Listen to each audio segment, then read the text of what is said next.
Welcome to the MSD UK Conference and Awards 2021. To host this outstanding event, we are delighted to introduce Denise Nurse, British entrepreneur, lawyer, life coach, and television presenter. Denise is a dedicated advocate for diversity and inclusion, accessible education, and economic empowerment. Ladies and gentlemen, please join us in welcoming Denise Nurse. Good afternoon. Welcome back, everybody, or for those just joining us now, welcome. My name is Denise Nurse, and I'm your host for the MSD UK Innovation Challenge Final 2021. So I hope you enjoyed your break, because you're going to need some good energy. We've got 12 finalists coming up. It's going to be big. We had a lovely break here. We are live in Birmingham at the TV studio, and we had a really good lunch. So I hope you did too. I also hope that you made some time to network and make some new connections. So, as I mentioned, there's an exciting few hours ahead of us with 12 hugely talented individuals presenting their innovative products and solutions to the audience and the judging panel. Now, the presenters will be questioned by a panel of judges who, to me, look like they are ready to rumble. They're going to get the best out of our contestants, so expect an intense time. Every year, the Innovation Challenge Finals attracts a large audience made up of our members, global procurement professionals, and industry experts. And this is fantastic. This year, nearly 1,000 people have registered to attend this MSD UK conference that this competition is part of. What amazing exposure for our finalists and for you. So we hope you enjoy watching the Innovation Challenge finalist pitch. And don't forget that you can connect with us or connect with them after the finals by visiting their virtual booths and by keeping up with social media, entering the hashtag Innovation Challenge. But before we start the finals, we would like to thank, of course, all of the Innovation Challenge sponsors who've supported us this year. So a special thanks goes to our headline sponsor, Accenture, and our category sponsors, Cummins, Digital Catapult, EY, and GSK. This competition wouldn't be possible without your continuous support. Now, I would love to introduce you to Ben Ngobi from Accenture. He's the Innovation Challenge 2021 headline sponsor representative. And Ben is here to share a word. Hi, Ben. Sorry, I'm looking behind me, but there you are. Hey, Ben. Hello. Yeah, good afternoon. Thank you, Denise, for running such a smooth. Over to you. Yes, thank you very much. And good to be back to present here at MSD UK conference, be it remotely, but we're still connected in a way. So congratulations to all the finalists who are here today. Innovation, as you may have seen today in today's panel sessions and the presentation we've had this morning, is quite key. It is ultimately going to be the differentiator for those who can combine innovation with sustainability, and hopefully driven by diversity to lead that positive change that we all expect. We have been a sponsor of this challenge for a while now, and we believe that sustainability is a new digital. We want to make sure that ideas drive meaningful change, drive purposeful change, and together we can help improve the way the world works and lives. So I just want to thank you all for participating in this exciting challenge for this year, and I'll be looking forward to see who the eventual winner is at the end of the day. We do invite the winners to participate in our diverse supplier development program. They are mentored by Accenture leaders over a period of time of 12 to 18 months. So from here, we try and help again through the MSD family ecosystem of partners to continue developing those businesses, to continue helping them to realize their ideas. So I just wanted to thank you and hand it over to you. Thank you, Ben. Lofty ambitions, lots of stuff coming up, and what an amazing prize for the overall winner. Now, the MSD UK Innovation Challenge has been supporting innovative ethnic minority businesses since 2017.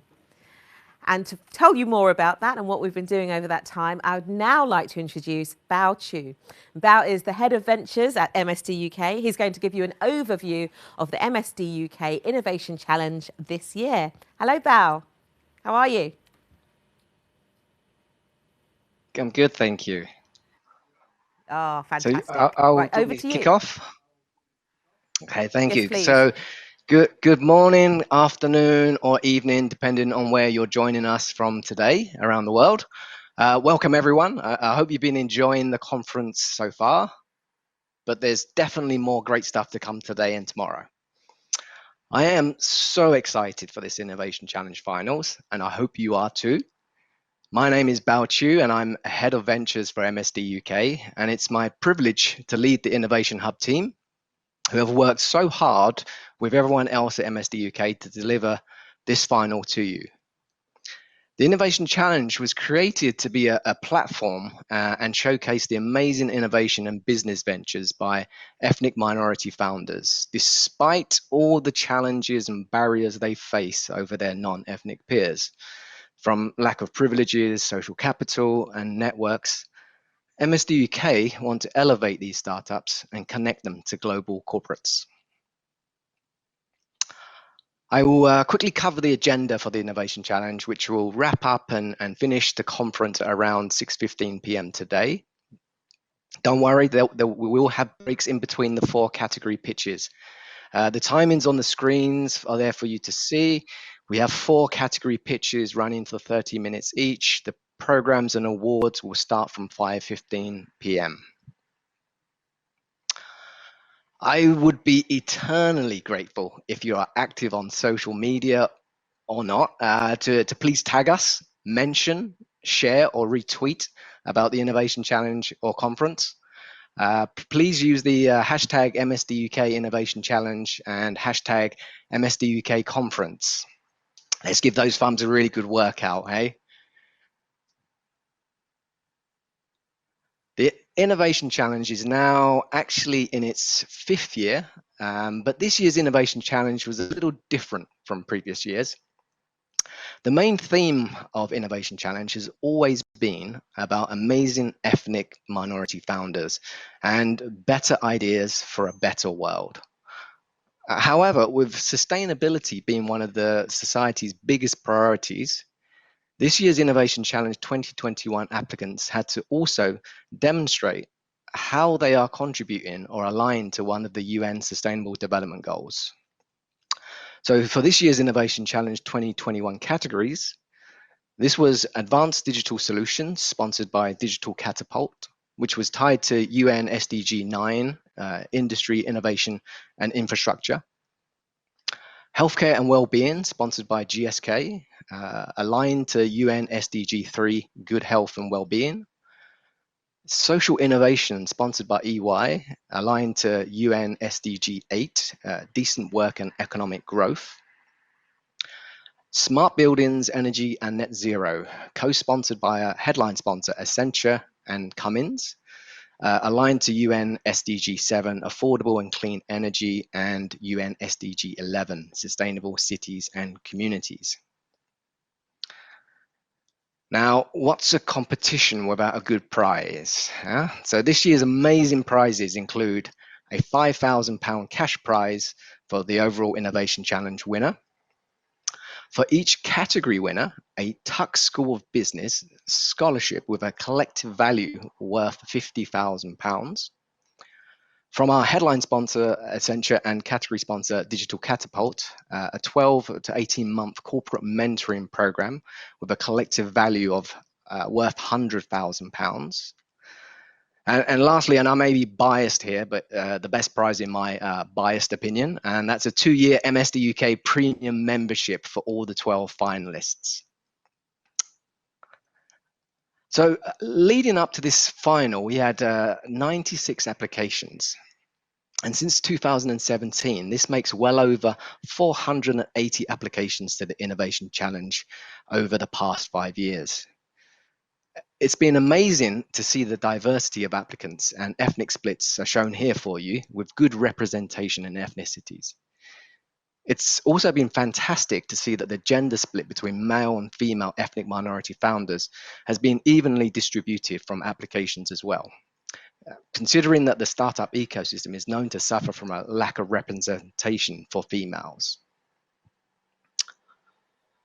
When we look at the total applications by category this year, we've also had 38 for advanced digital solutions, 42 for healthcare and well-being, 25 for smart buildings, energy and net zero carbon, and 49 for social innovation.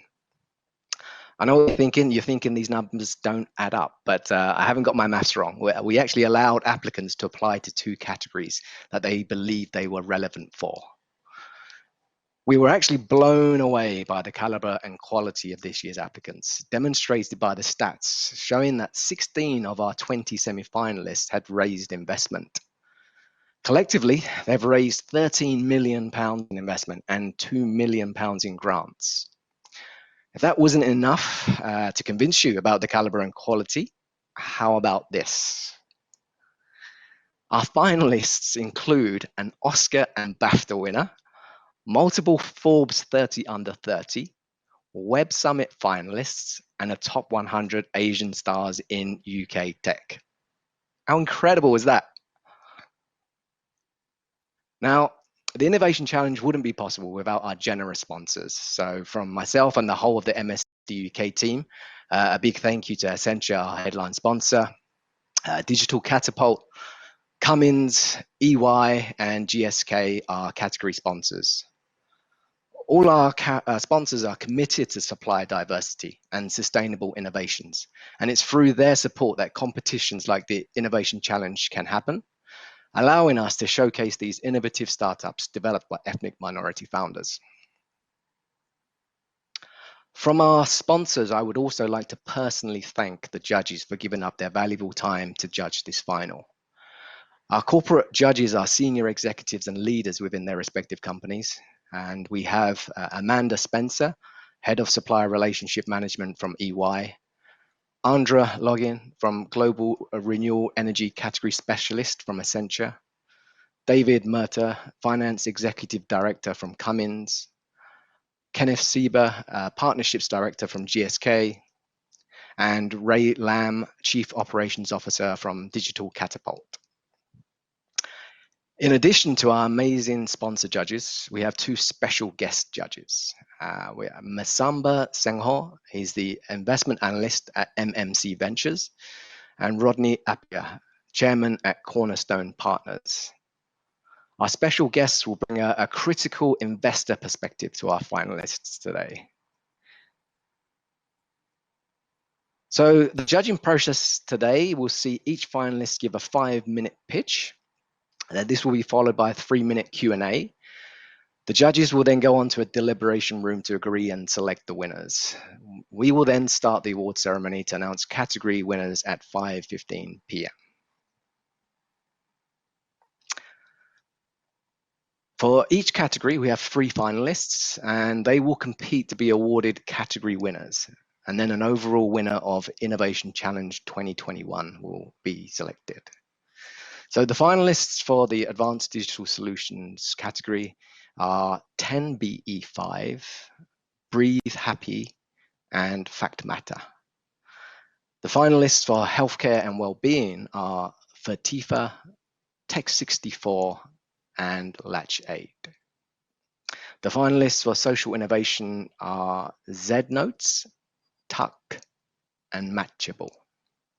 And the finalists for Smart Buildings, Energy, and Net Zero Carbon are Amphibio, Cambond, and Unitrove. So with such incredible ventures, and before we get onto the pitches, we have a video showing the immense talent pitching at the semi-finals for the Innovation Challenge 2021. And I would just like to, again, thank you all for your time and attendance to watch the Innovation Challenge and enjoy the pitches. And I'll hand it back to Denise.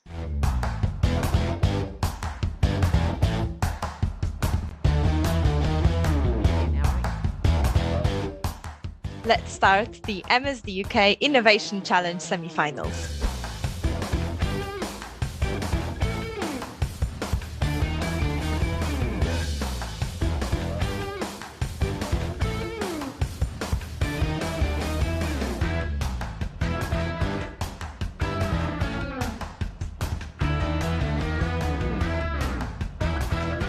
Fantastic presentation, and I think we need initiatives like this more now than ever. Great presentation, really liked the product, definitely an innovation within the sector, no doubt on that. Just want to say thank you because that was quite an eye-opening product and presentation, so thank you. Innovative presentation, that's for sure, and really informative, and I like the approach you're taking. I'll send you an email.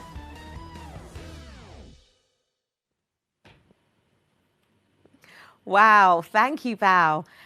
I've got to say, there's been a big build-up for this, hasn't there? And you just saw the calibre, the quality of contestants and finalists. This is going to be an amazing final. So you don't want to miss it. Hang out for all of the categories, 4 categories, as you heard, all the presentations, and of course the judges. I'm not saying we've got any dragons or sharks, but I do think we're going to have a really challenging question and answer round for each category. So can't wait for that to start. But before we move to the first, I would like to remind you and encourage you to share your comments, whether it's on LinkedIn, on Twitter, Instagram, whatever it is you're using. Use the hashtag MSDUK Innovation Challenge. Share your thoughts, share your ideas, say what you think of the contestants. And of course, don't forget, if you see anything that you really love or you just want to find out more, you can go and connect with our finalists. They're all exhibiting in the exhibition hall right here today. You're in this conference, make sure you use the facilities and reach out and visit them. You can just go to their stand after watching their pitch if you want to connect. Really, you don't want to miss out on that.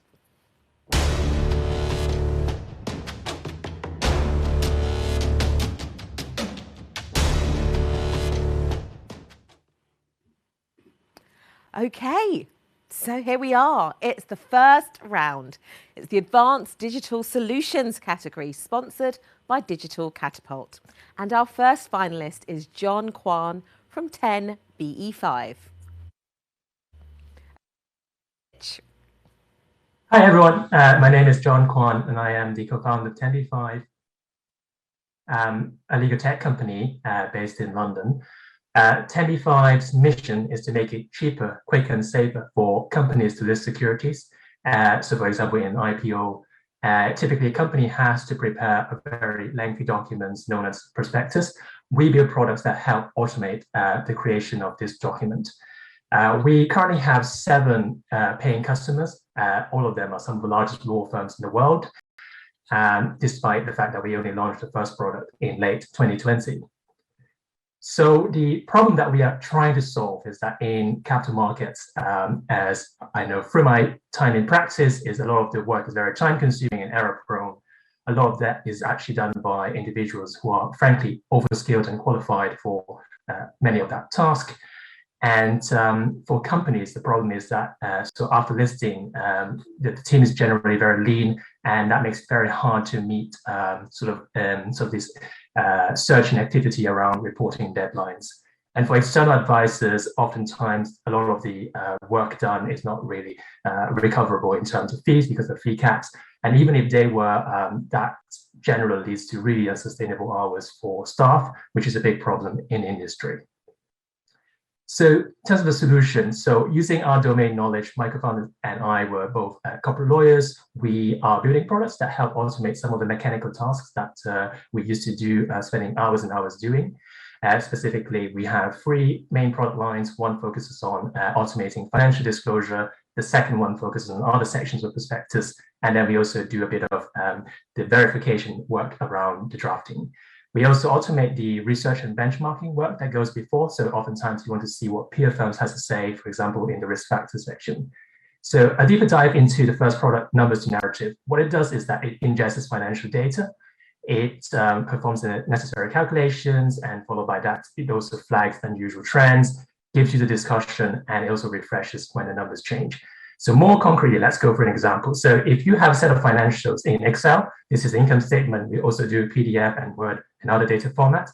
Put it into the application. What you instantly get is the full narrative discussion and the tables, including the discussion in the notes. So it's around 20 to 30 pages in the prospectus, very error-prone process if you draft it manually, and very painful if you have to redraft it because the numbers change, and they always do. And the second product is focused on risk factors. So the approach is slightly different. We allow users to basically upload precedents. Let's say the prospectus of Airbnb. What you can instantly do is we use a machine learning model to classify all the individual risk factors, and instantly you can see what your peer firm has to say. And if you look across different companies in the same industry, then you can get a very detailed insight into what you should and should not include. And that's the building block for the drafting, but also for future knowledge management. Testimonials, as I said, we work with some of the largest law firms in the world. And the two themes I want to bring out is that firms really appreciate the very deep domain knowledge that our products exhibit, and also the fact that it really helps them cut down on the cost and time spent on a lot of these work streams and to meet impossible deadlines. I want to just focus on the conversion rates. So as I mentioned, we launched product in late 2020. We trialed with 8 law firms, some of the largest in the world. We actually converted 7, so it's a very high conversion rate. And these are law firms with revenue of over £1 billion. So our estimate is that the customer lifetime value is over £1 million each, assuming we only have a relationship with them for 5 years. So I think we have done okay in the last few months. So in terms of go-to-market, as I said, we start with the law firms, global law firms. We then want to go to companies directly and also local firms.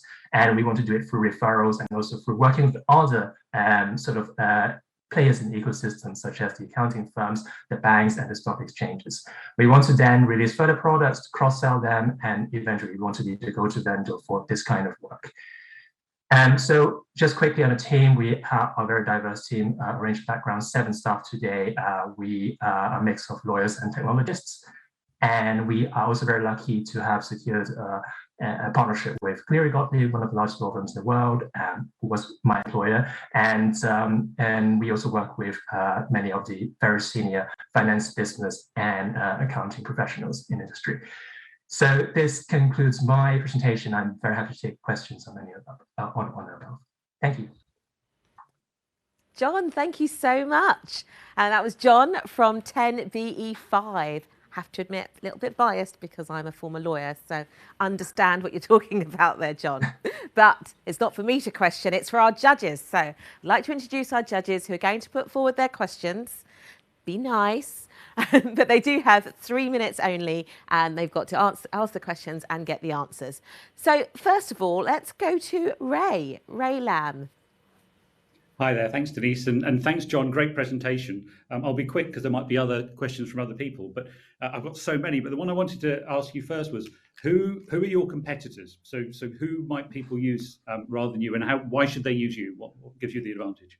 Yeah, sure. I think there are a range of competitors that take this data source and then convert it into explanatory text. Where our unusual sort of selling point is that we actually come from being lawyers, and actually we know exactly the sort of disclosure that is required in the text. So we do leverage a lot of the domain knowledge, but also from the templates and data we get from the firms that we are working with. So the biggest players that in the field that do this data to explanatory is players like Aria, NLG, Automated Insights. They do a lot of work on automated journalism. So you can look at sports score, and instantly you can generate a lot of report. It's kind of similar concept, but we sort of apply it to a field that we know very well, and we think that we have unique advantages because of the access we get to the law firms. Cool. Okay, thank you. So it gives you the data to train the algorithms. And sorry, may I ask one more question, Denise? Is that right? Oh, cheeky. Go on then, Ray. One more. Well, one very quick one, which is, where does the liability sit? So, if your engine gets it wrong, very good point. So one of the first things we check is whether it constitutes unlicensed practice, which is a big problem in the US in particular. And I think we got comfortable with the legal advice we got. A lot of times you can be providing software to the law firms, and they are using it ultimately to generate a draft that they give the comfort on. And the accountants as well, actually, one area and people we haven't approached is the accountants. They certainly do a lot of this work. It is the practice in Europe that oftentimes the lawyers do it, but in other jurisdictions, somewhere in Asia, for example, so EY, PwC, they would be the ones actually doing that work. Thank you, Ray. And I think we have time for just one more question. So I was going to come to Rodney.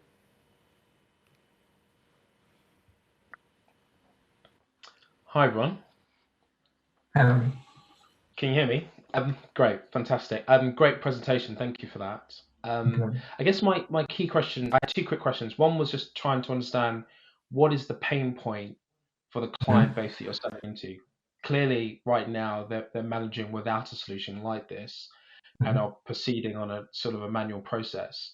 Can you just talk a little bit more around the sort of the value that you're saving through using this solution? Yeah, no, of course. So a lot of time, a lot of the biggest pain point is on the individuals doing it, because as you can see, it is a fairly painful process to look at the financials, do all the calculations yourself, and then try to draft up something that basically mechanically explain how the line item moves year on year. And a lot of errors creep in, and oftentimes it's very painful for the different parties involved in the process, because you get two sets of lawyers, sometimes you get the accountants, and someone has to pick up the mistake somewhere, and it basically a lot of back and forth and waste a lot of time there. So there are two main issues. One is if the fee cap is very high, that means the clients pay a lot more for that. If the fee cap is very low, it really falls on the juniors and middle level staff. So it's very, very serious burnout issue, and it's very bad problem going on. For example, in the legal industry and in the accounting industry, because people just have to do all of that work that is actually not recoverable in many cases. Great. And the other quick question was just in terms of your traction today, you talked about the fact that you've onboarded some clients. What are the nature of those contracts? Are they pilot contracts, or are they actual live commercial contracts and are moving ahead? So currently we have 10 contracts. So 7 of them are after a trial onto adoption. So we actually have been we have signed these commercial licenses. We have free paid trials as well. So all of them are, I think the term is MLAW 100 firms, so in terms of revenue. So I can give you some names. So Cleary I can name, Weil Gotcha is another firm. We have 2 Magic Circle firms, very well-known names, I cannot name them. But the other US firms, also they're super big and very active in the field. If you look at a tech and life science IPO, they will be on it. So it's that kind of player that we are sort of working with currently. Great, thank you very much. Thank you. Thank you. Thank you very much, John, and our judges. That concludes the first pitch, 1 down already. So now let's move on to our next finalist. Shiti Rastogi from Breathe Happy, competing in the Advanced Digital Solutions category, sponsored by Digital Catapult. Hello, Shiti. How are you? Hi there. My name is Shiti. Shiti. Oh, I'm sorry. I did check beforehand. So, Shiti, I'll say your name properly. Is that correct, Shiti? You're good. You're good. Thanks. Great. Fabulous. Thank you. So, over to you. Let's hear your pitch. Thank you. Hey everyone, I'm Shiti from Breathe Happy, CEO and founder, and we're a team of passionate engineers building an AI platform for posture correction in at-home fitness. Simon, our CTO, is from Cambridge University, well-versed with AI and machine learning from Just Giving. Radhika is our COO, familiar with on-ground tech adoption in tough markets like Asia and Africa.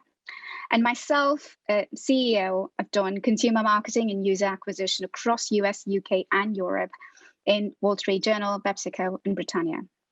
We're funded and backed by Innovate UK, Bethnal Green Ventures, UK's National Innovation Centre of Aiding, and Tech Nation. So what are we doing? 300 million users moved to online medium this year for their fitness needs. And this number, as you can guess, is only growing. But so are the gaps, like inaccurate posture correction leading to injuries, no feedback or insight, especially real time, and therefore disconnect and lack of motivation, which is why we're building Breathe Happy to reduce risk of injuries, especially to vulnerable joints, using our machine learning algos for personalized insights in a live community of teachers and people who are motivated just as you are. Today, I want to talk about our products, technology, and traction. So first up, our products. There are 3 key products that we have. And first up is Praxis, that is relevant for outside of live classes. So any recorded video content, even YouTube, it works with that.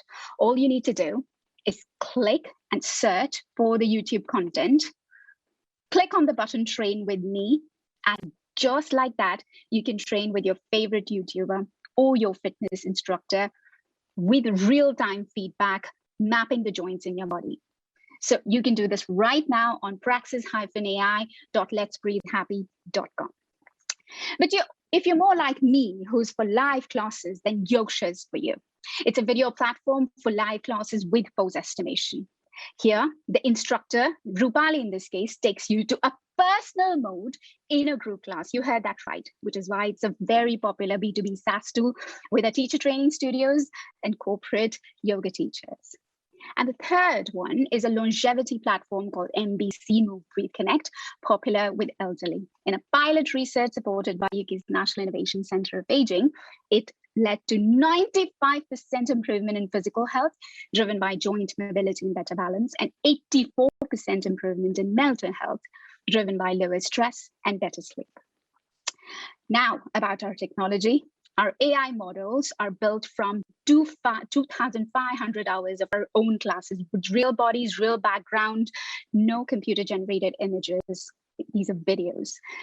With mapping 37 points across our body, and we've already mastered over 17 posture. This is our Simon showing how our posture AI works in real time with detection, posture scoring, and identification of the body points. There's no wonder, therefore, our IP rests in our proprietary ML models and data sets. We've already filed patents on Breathe Happy and Praxis. Now about our traction.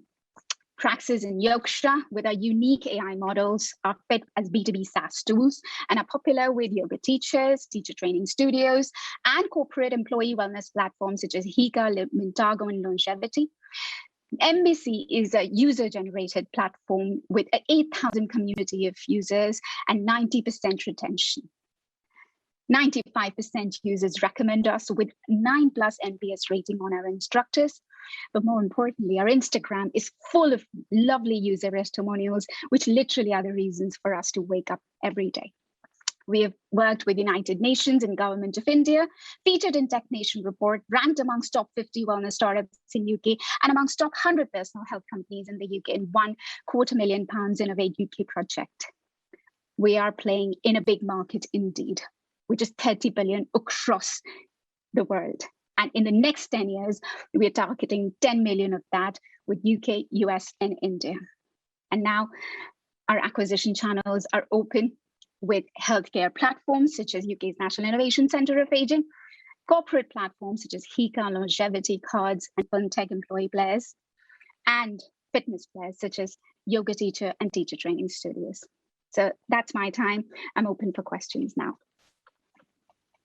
Shitty, thank you so much. That was really interesting.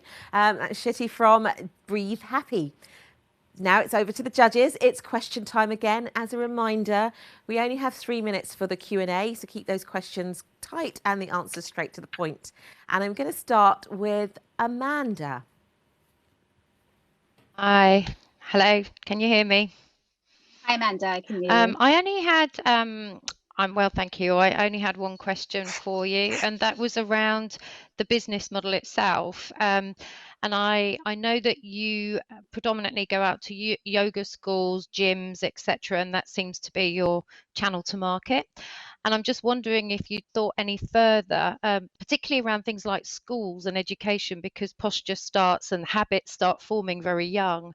And it may be that I don't know, you haven't got that mapping for children yet, but I just wondered what the next stage was for you in a very competitive market. I agree.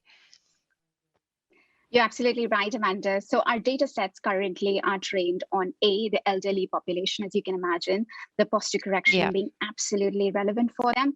And thanks to our partnership with UK's National Innovation Centre of Aging, we have real life data sets. So like I mentioned, out of 2,500 hours, about 1,000 hours of classes with adults age 65+. So that's our first core target set. The next steps are for us with yoga teachers, with females aged 25 to 55.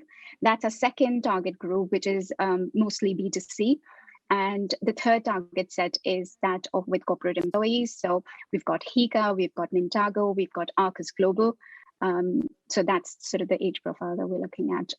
We haven't yet started working with children and don't have the data sets and are not familiar with regulatory landscape there.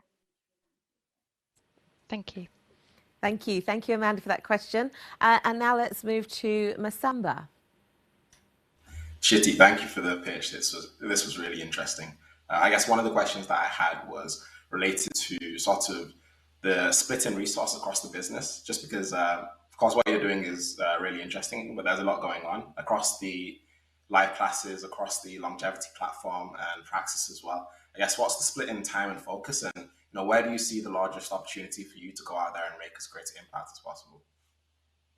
Great question, Masamba. That's what my VCs keep me on my toes for as well. So initially, we started out with a complete focus on end user classes. That's how we really started as a small WhatsApp group that then grew into internet website, that then grew into an app. That's where we started building out our model of Praxis, the AI ML models, because as you're more familiar than I am, it feeds on data, and the data got generated by the user classes. Now, as we build our data sets and our models are scaringly accurate, we're pivoting towards a more corporate employee generated model. So the focus is shifting from MBC, which was B2C, to a more B2B kind of play, which is where we have Yogsha and Praxis. Okay, that makes sense. Thank you. Fantastic. Thank you so much, Shitty, and our judges for your questions there. That concludes the second pitch. And now we move on to our third and final finalist of this category, Dhruv Gulati from Fact Matter. He's competing in the Advanced Digital Solutions sponsored by Digital Catapult category. Welcome. Hi, Dhruv. Hi, guys. Cool. Ready to start? It's over to you for your pitch. Great. So my name is Dhruv, and I'm the founder of Fact Matter, and we are protecting companies in the era of fake news and disinformation and misinformation. So misinformation, disinformation, and also harmful content in general is eroding society, eroding trust in each other, and also, most importantly, starting to harm major corporates and companies. There are lots of examples of fake news spreading about brands. One of the most famous examples is Coca-Cola. There was a fake news story where Coca-Cola was famously apparently having to recall its Dasani water because of aquarial parasites. And this story erupted through social media, through various forums, and was spread by nefarious parties trying to damage that brand. There's the obvious examples of fake news and how it's affected us during COVID-19. But most importantly, it's starting to affect real individuals and companies. So there are three main actual areas that we've discovered fake news and misinformation are real commercial problems. One of the first examples is in communications and PR. So as you can see here, most people actually do not want to buy from a company once they've actually seen negative commentary about it online. So that's kind of the PR piece. The second piece is around content moderation. So as we know with Facebook and Twitter, there's a massive cost in actually dealing with this sort of harmful content, misinformation. And that's a human cost in actually sifting through, reading content and taking it down. And finally, there's another market around brand safety where essentially big brands are placing ads on harmful content. And by them placing these ads, they actually have huge reputational damage that's very hard to repair.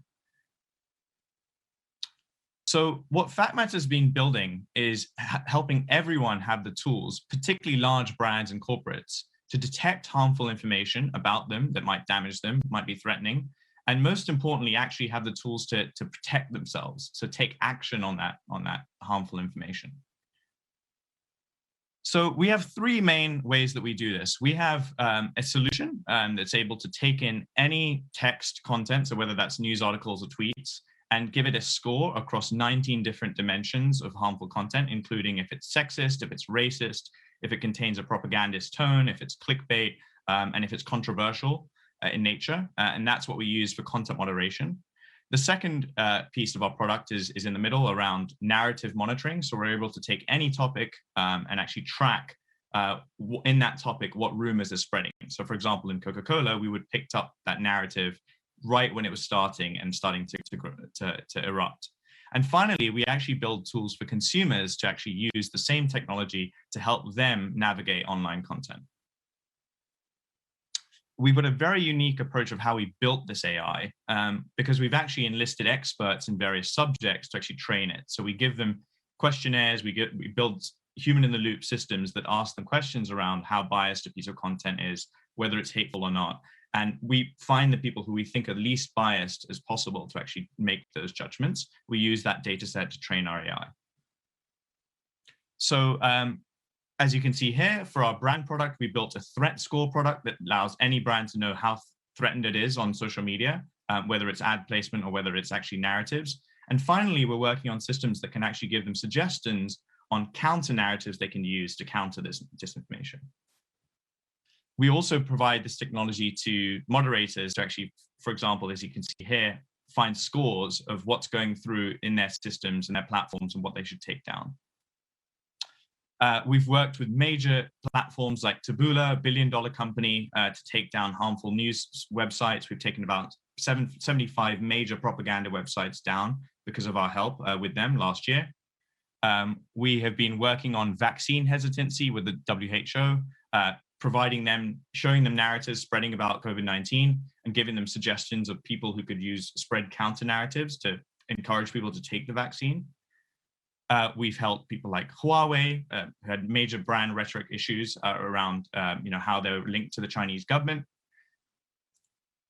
And most importantly, we actually provide our data to the public. We've built lots of different tools, whether it's browser extensions, dashboards, to help the public understand how our AI works. Our team consists of individuals who've got specific backgrounds in detecting fake news. Our CEO actually spent time combating the Taliban in Afghanistan, thinking about counter narratives against disinformation spreading about the UK armed forces, and an NLP team of about 10 specialists in hate speech and disinformation. And we're backed by investors like Mark Cuban and Biz Stone, the founder of Twitter. So my time is up. I'm very open to questions. Dhruv, that was fantastic. How topical and current the need for that. But it's the judges who have the questions. So let's invite the judges back to question Dhruv from Fact Matter. As a reminder, it's about 3 minutes and we'll take as many questions and answers as we can in that time. And I thought we could start with Andra.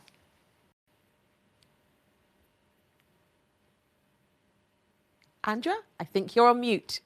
I've been waiting to say that all day since we're doing a virtual conference. Thank you, Denise. Hi, Dhruv. Thank you. Fantastic pitch. Great product. I liked it the first time when I saw it as well. One question, and I don't believe you had the time to go over this. Can you walk us a little bit more about your go-to-market strategy? How do you plan to acquire new customers or to maintain the existing ones? Yes. So one of the things that we're doing this year, I had a slide that was up there on the brand threat score. So this is a really unique way of essentially giving a brand a number that says, you are 83% level of threat in terms of being exposed to harmful content online. We see this being a viral thing that we can spread through the internet and via different channels and get people talking about their threat score. One of the things we're launching this year is which hasn't been done amongst the competition and in this space, is a self-serve system. So people would look at their brand score, it would give them some context, but they wouldn't know all the information about why that threat was appearing. And they would sign up to an online platform, sign up to our tools, and then sign up to a payment plan that allows them to have, basically use all our tools. So we're moving to a full self-serve SaaS model rather than enterprise sales, and that's really unique in this space. Thank you. Thank you. And I think as category sponsor, let's go back to Ray. Hi, thanks, Denise. Hopefully I am off mute. Yeah, great presentation. Thank you for that. I just wanted to ask you a bit about the training data and the I think the moderators that you use to kind of help score the text, I guess, and it's the threat that comes from it. Are you planning to keep that up to date? Because I guess our view of what is offensive or damaging, whatever, will change over time. Yeah, absolutely. So how are you going to keep that up to date? Yeah, so every month, essentially, we have another set of annotation rounds. It's called annotation, where you get people to kind of label data on a regular basis. I don't know if you saw in the slide, but there's different types of communities we reach out to depending on the model we're trying to improve. So for example, with hate speech detection, we've actually enlisted anti-hate speech group like Stop Funding Hate UK, some European cyber hate groups to actually go in and label that data. In the case of COVID-19 misinformation, we actually worked with epidemiologists communities to actually go in and label that data. So it's maintaining the communities, but also getting the data set, the fresh labeled data. Natural language processing has improved massively though. So over the last 4 years, I've been running the company. And so it's actually, you can operate with very little training data now and actually get very good results. The second piece, which I didn't mention, is actually we get a lot of feedback from our actual customers. So when we show them this is really threatening to you, this narrative, they may say, well, that's not really threatening, or that wasn't really interesting to us. And that feedback goes into their specific feed that we produce to them. Okay, thank you, that makes sense. Thank you. Thank you, judges, and thank you, Dhruv. So that brings us to the end. That was the third and last pitch for the Advanced Digital Solutions category, sponsored by Digital Catapult. Thank you so much to all of our contestants, our finalists. That was John, Shitty and Dhruv. And of course, to our judges. Now, as a recap, we had John Kwan from 10BE5, Shitty Rastogi from Breathe Happy, and Dhruv Gulati from Factmata. Now, the judges are going to go away. They're going to evaluate these amazing pitches that we've just heard. And the winner of this category will be announced later on today.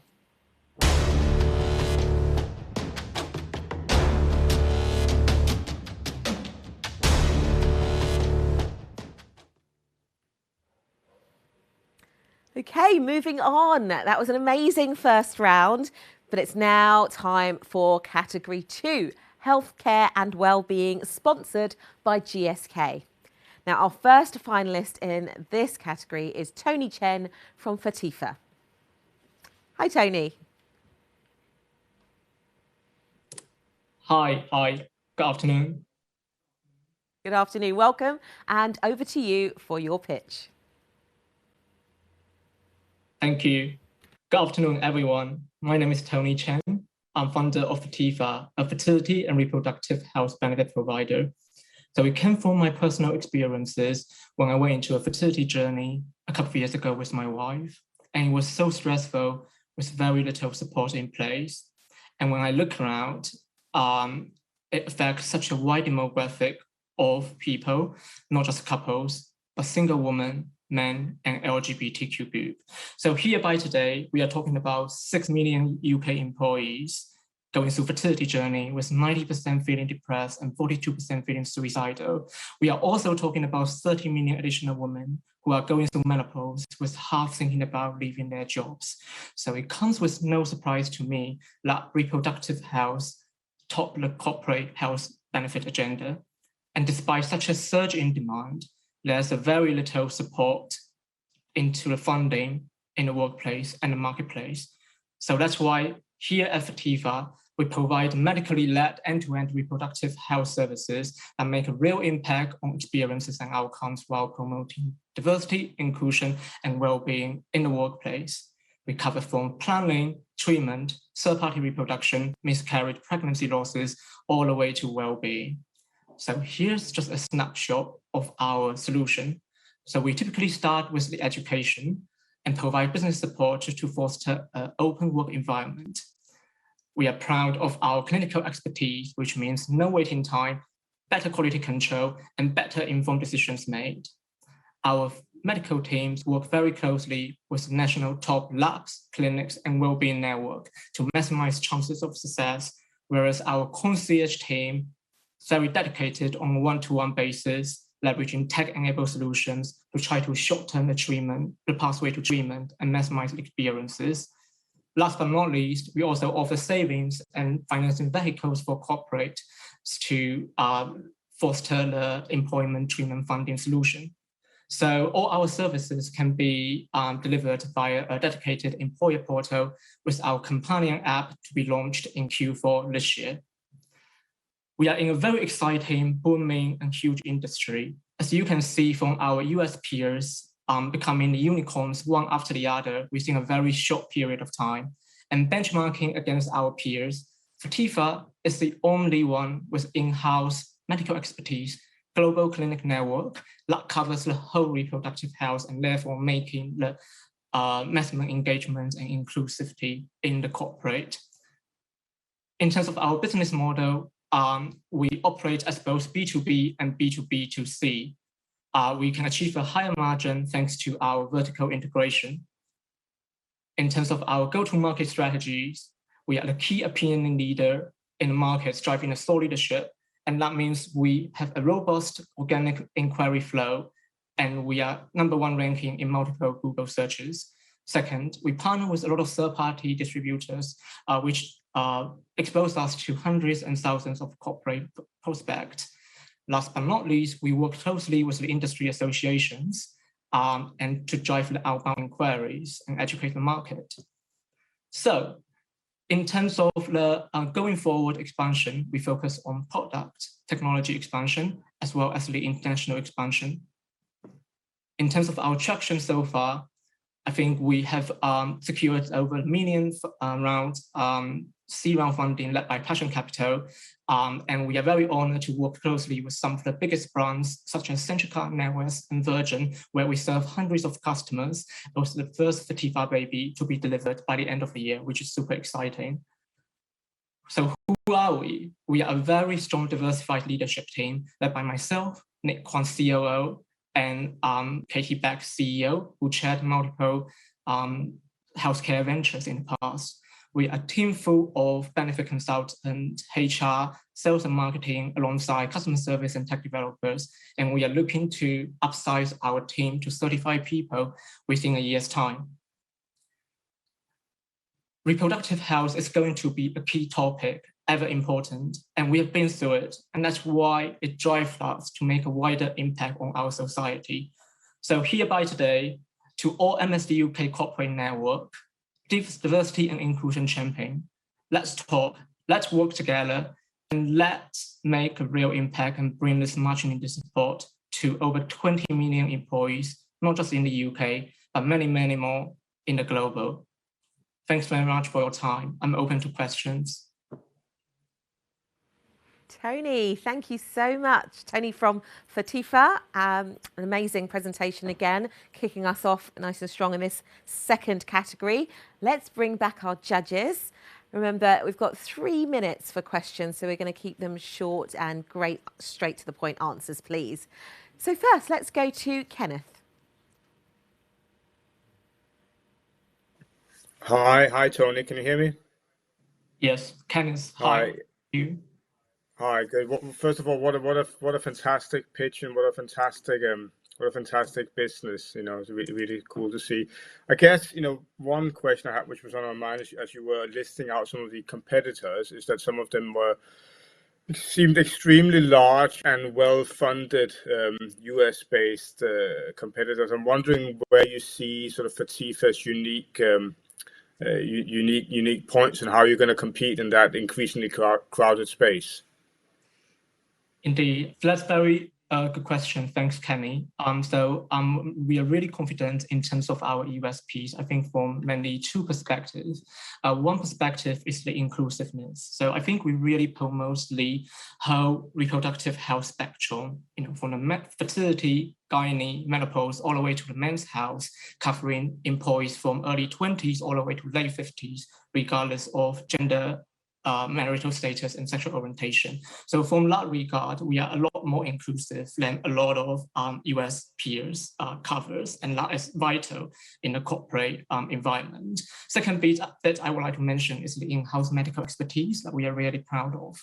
So what that means is supported by concierge team and the integration of the upstream labs, clinics and wellbeing network. We are really able to provide no waiting time, better customer experiences, and better quality control driven by clinical governances. So in a way that will strengthen our margin, but also improve the customer.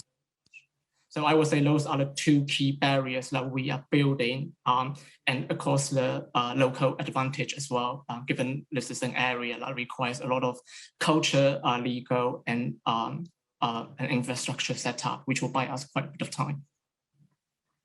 Thank you. Thank you so much for that question, Kenneth. Now let's go to David.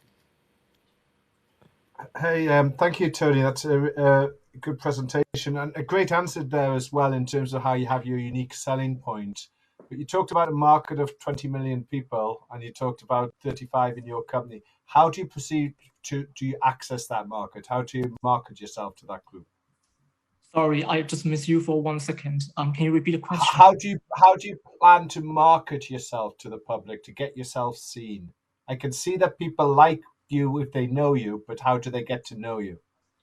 Yeah, indeed. I think we have a very robust go-to-market strategy. So I think we are #1 ranking in multiple Google searches in the whole fertility and reproductive health. So that enables us to have a very robust organic weekly inquiries. We secure a key partnership with the most leading benefit consultancies and including some of the insurances as well. So I think that is a recognition of the proposition which exposed to wider corporate clients that they could introduce us with. And last but not least is the industry association that we partner with closely, let alone the geographical expansion into the other regions that our competitors haven't got in touch as yet. Hopefully that answers your question. Thank you. Thank you, David and Kenneth, for those great questions. And thank you, Tony. So that concludes the 4th pitch and the first for the healthcare and wellbeing category, sponsored by GSK. Thanks again to Tony and to the judges. So let's move on to our next finalist, Chen Mao from LatchAid, competing in the healthcare and wellbeing category, sponsored by GSK. Hello. Hello, Chen. Hello. Can you hear me? Hi, it's over to you for your presentation. Hi, everyone. I'm Dr. Chen Mao Davis, the founder and CEO of LatchAid. LatchAid is an award-winning fintech startup using innovative 3D and AI technology to help women through their breastfeeding and motherhood journey. Before LatchAid, I had a dream career creating breathtaking visual effects for blockbuster movies, including Gravity and Blade Runner 2049, winning Oscar and BAFTA awards for best visual effects. My life course changed after becoming a mother and experienced tremendous breastfeeding challenges. Struggling to achieve a good latch, I suffered from breast infection, baby's weight loss, and postpartum depression. My experience motivated me to found LatchAid to revolutionize breastfeeding and motherhood support. Breastfeeding is a learned skill requiring sufficient peer-to-peer and professional support. The current support in the UK is patchy and funded and reliant on face-to-face delivery. Sadly, for too many women, their breastfeeding journey is a desperate downward spiral. 90% women give up breastfeeding before they want to due to lack of support, pain, health issues, and a feeling of isolation and depression. The UK has the worst breastfeeding rate in the world, with astonishing 81% to 1% dropout rate. Lack of breastfeeding is costing the global economy $1 billion per day and costing the NHS £50 million per year. At LatchAid, we believe all mothers deserve support and empowerment to give their child the best start in life. LatchAid is a pioneering app utilizing cutting-edge 3D technology to help women learn breastfeeding skills intuitively from 3D avatars. Virtual support groups to connect mothers to a close-knit peer-to-peer support network. An AI-powered virtual supporter leveraging empathetic AI and real-life expert to provide mothers with personalized expertise and companionship 24/7. Pregnancy to motherhood is a roller coaster journey when mothers and babies both experience different challenges and needs. Our AI-powered virtual companion, real-life experts, and peer community support them every step of the way. Through increasing breastfeeding outcome, we help tackle health inequalities, improve well-being of mothers and babies, and reduce huge environmental impact of formula milk consumption. Latche has both B2B and B2C models. Our B2C model targets mothers and mothers-to-be using a premium subscription model. Our B2B model targets the healthcare organizations. We try to become a licensed prescription app for insurers to become part of the health insurance policies, and to target the corporate as part of their employees' benefit scheme. Our projected annual revenue in 2025 will reach £12 million. We're currently running pilot with 12 NHS trusts and Virgin Care amongst 5,000 new mothers. We're also in conversation with the largest Latin American insurers for B2B partnerships. Since founded in 2018, we won over £250,000 competitive funding, including a record 3 Innovate UK grants in 1 year. Co-developed with top experts, Latche app is award-winning and revenue-making with active users from 20 countries across 6 continents.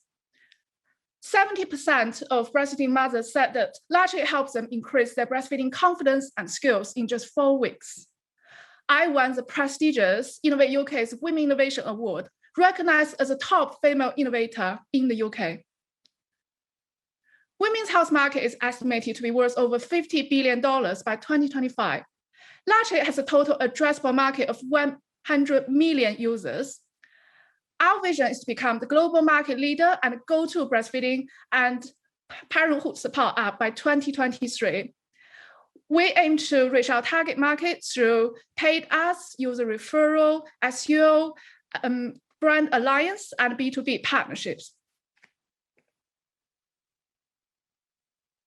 Latche has no direct innovative competitors. We are the only breastfeeding and motherhood support app powered by innovation and empathy. At Latche, we have a strong core team of 7, subcontracting team of 30, and a multidisciplinary advisory team.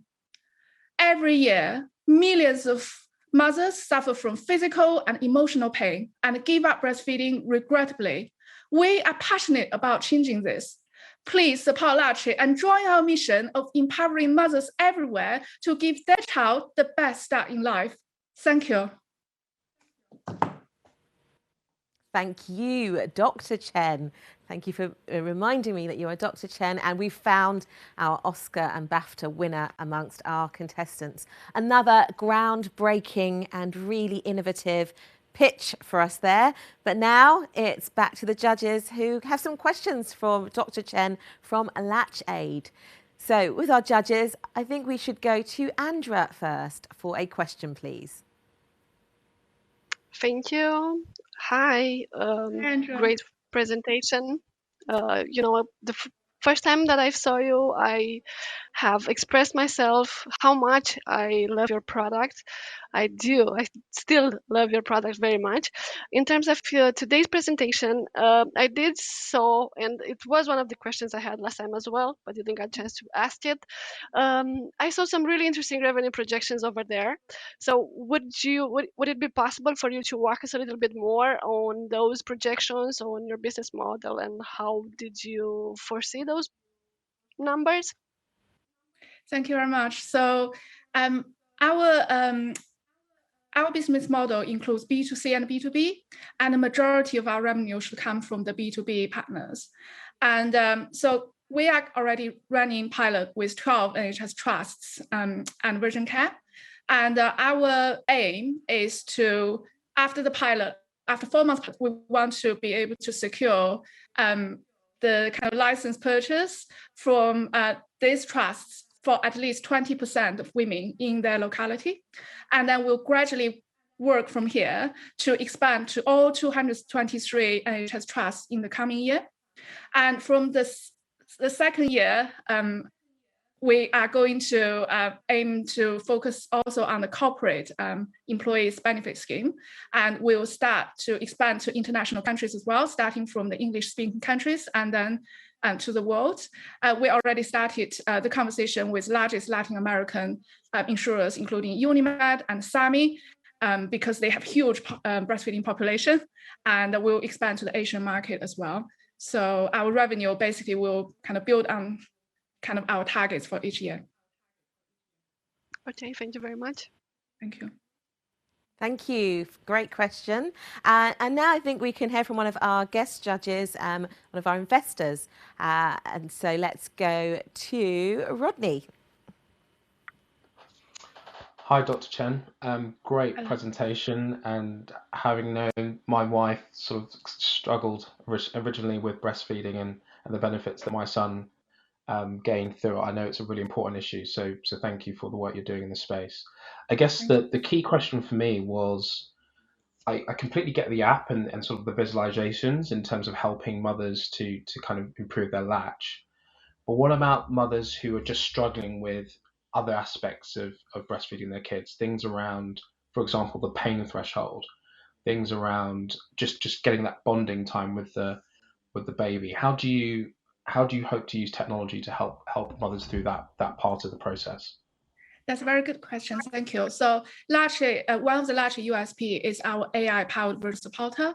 So we use supervised learning and neural network to basically replicate the brain of a lactation consultant, maternal health expert, and baby expert.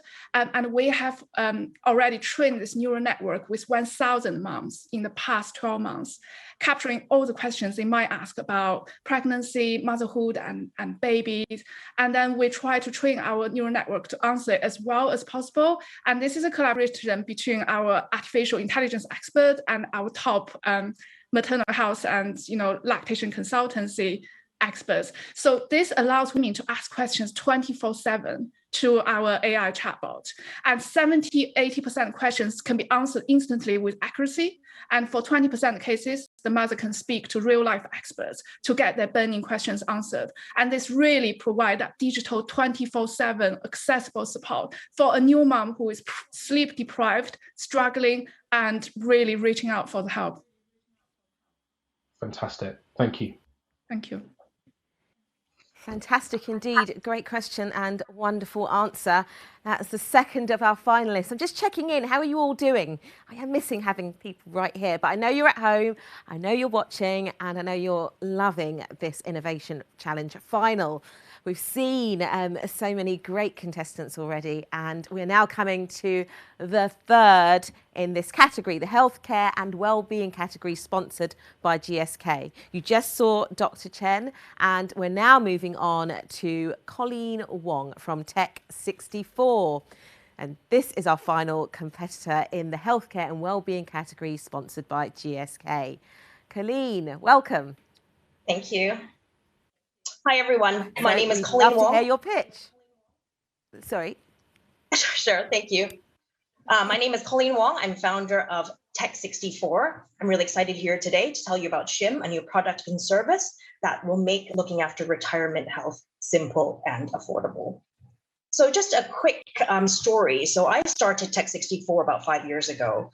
I was a mom to 2 very young children, and I had decided that to create a wearable mobile phone and tracker for them so that I can stay connected without giving them access to the internet, social media, and games. Now, what I found that was astonishing and surprising were that many of the users were actually over the age of 65. I'm talking about hundreds. So I've spent the last few years actually gathering feedback from the older users and asking them why our children's watch. They've told me it's affordable at £99, but more importantly, it does what it needs to do for them. So it can make a call to emergency services or family whenever they want, and it restricts the types of people who can call them. So no more calls from marketers or any potential people who want to try to steal their money, for example. It's also a tracker for those who have dementia. Now, the aging population is growing at a phenomenal rate, and we're going to see this in our lifetime. Approximately half of this market is concerned about their independence, well-being, and this has been magnified, of course, through COVID.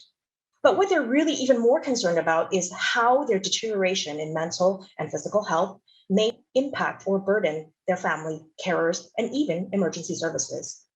Now, I was really lucky. During the first lockdown, I was introduced to Dr. Ian Philp, a consultant to the World Health Organization on global aging.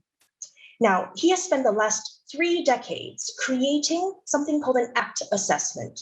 So it is a simple but very detailed questionnaire, which is done over landline phones to ascertain concerns of an older person. And then he matches local resources to then alleviate these concerns. And when we met, we thought it is perfect. We can put together my wearable and his assessment into one. So our solution is SHIM. It's going to be a wearable mobile device that will allow for users, older users, to be able to call out in case of emergencies, but also to be able to receive calls proactively to ensure that their mental, physical health and well-being are okay on a regular basis. So I'll give you an example of how this specifically works. So an ACT assessment call center will call someone who owns a watch, the SHIM watch, on a regular basis, so monthly or bi-monthly. They will ascertain the key concerns through this ACT assessment.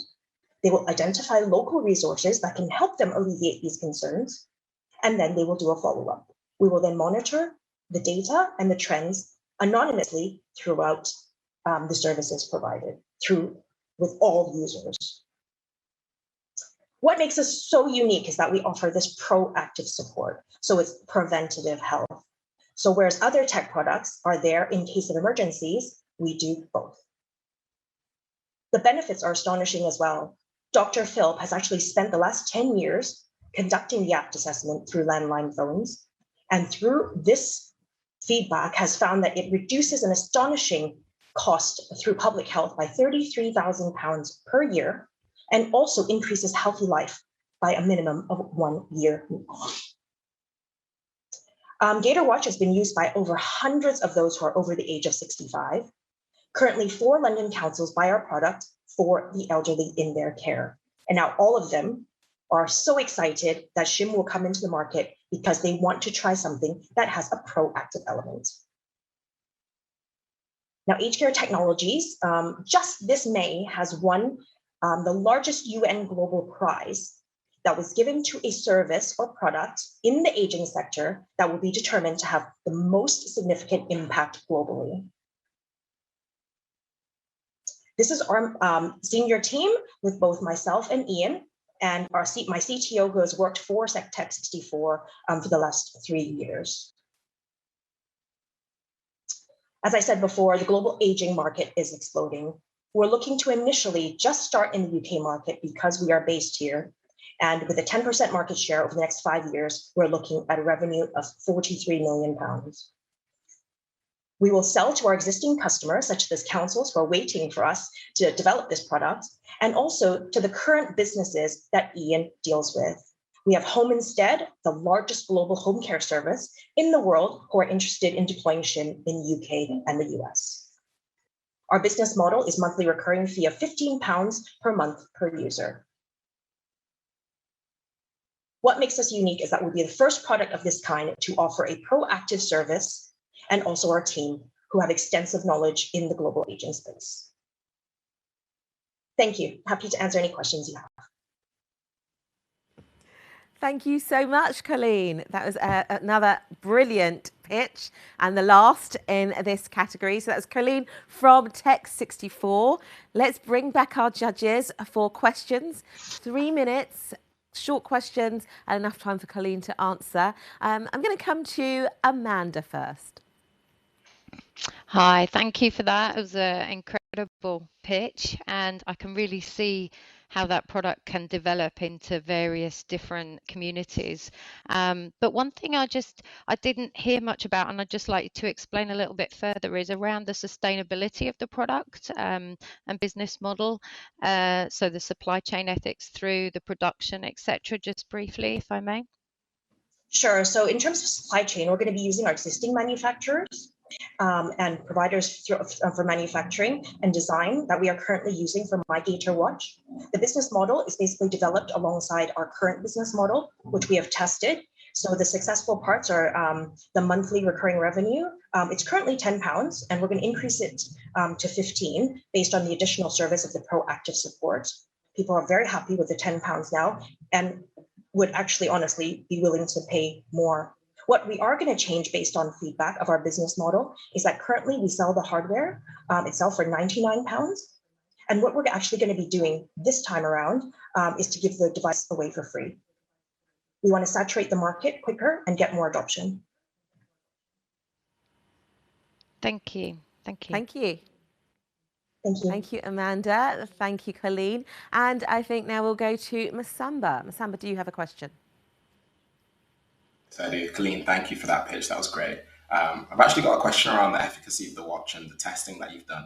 It'd be great to hear. Like, I understand that you had some early traction with the elderly market. It'd be great to hear about some of the more recent testing that you've done and like the watch's functionality, like the signals that you're picking up to be able to proactively report on particular things. Like, where are you in terms of testing and like actually designing the hardware to distribute? Yeah, sure. So we've done focus groups with a large percentage, like few hundred of our current users, and basically asking them, you know, what do you like or not like about obviously the watch for children wasn't created for them. So what changes they would like to see. For example, in our children's watch, there are 4 buttons, and it's a resounding, we want only 1 button. And so initially, some of the feedback that we received from people who were in the tech field were saying, okay, well, why don't you create, let's say, a touch screen? Or some of the children of the older users were asking for a touch screen. But again, after doing that research with the end user specifically, they said, no, we don't want that. Again, over 90% asked for 1 simple button, as an example.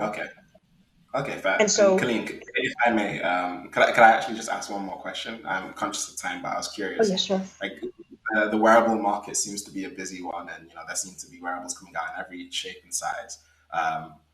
I'd be curious to hear a bit more on competition in this particular vertical as well, like with regards to elderly care. Like, is there interesting activity that you're seeing in the space? And why do you think there isn't sort of a solution out there that's dominating currently? I think it's a very interesting space. I mean, wearables, yes, it is very competitive.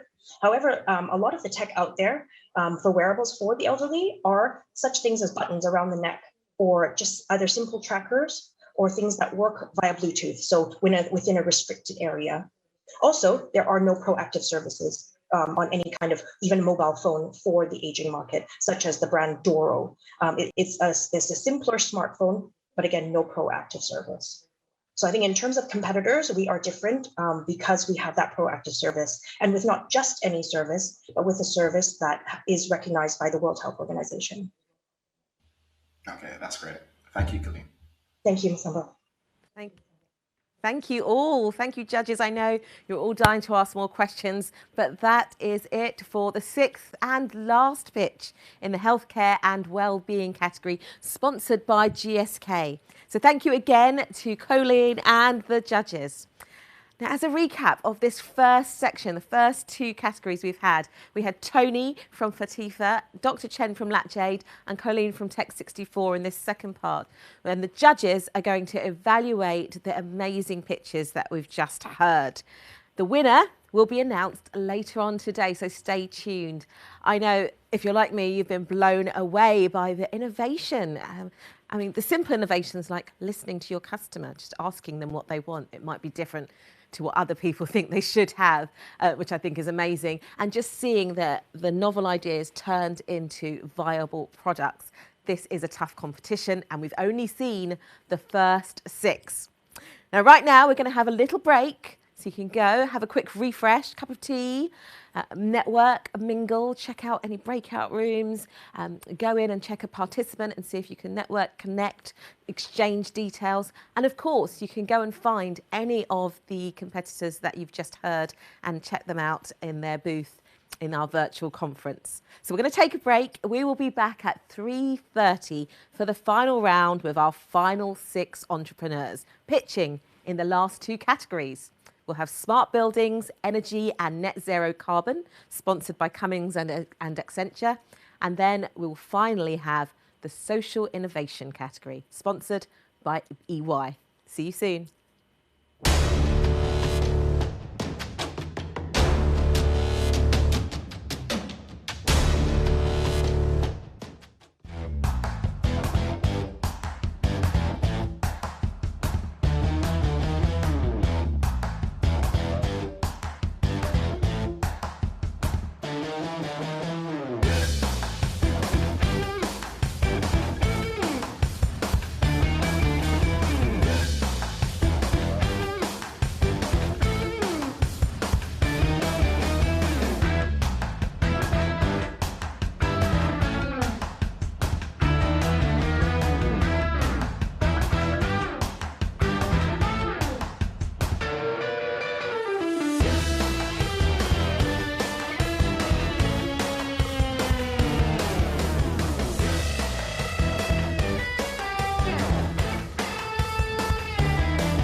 Hello, everyone, and welcome back.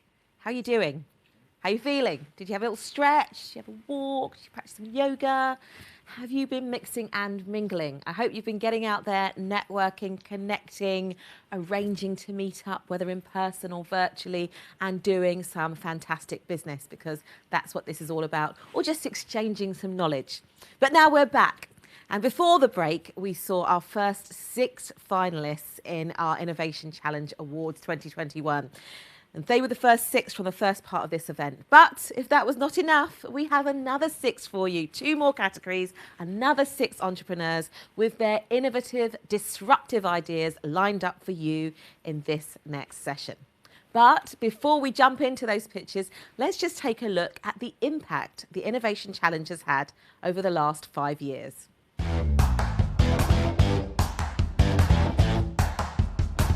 MSD UK Innovation Challenge is not just a pitching competition. The key element is the access to the network of industry leaders, exposure to the global corporate community, and support aimed at innovative ethnic minority founders. MSD UK will look after you. When I mean look after you is creating an enabling environment for you to thrive as an individual and as a business. For an entrepreneur, an enabling environment is having someone to speak to, having connections to people that can actually help you, having access to customers, giving you training. The network has become a community. All of the other founders and corporates, I see them as friends and colleagues, as opposed to another contact in another business.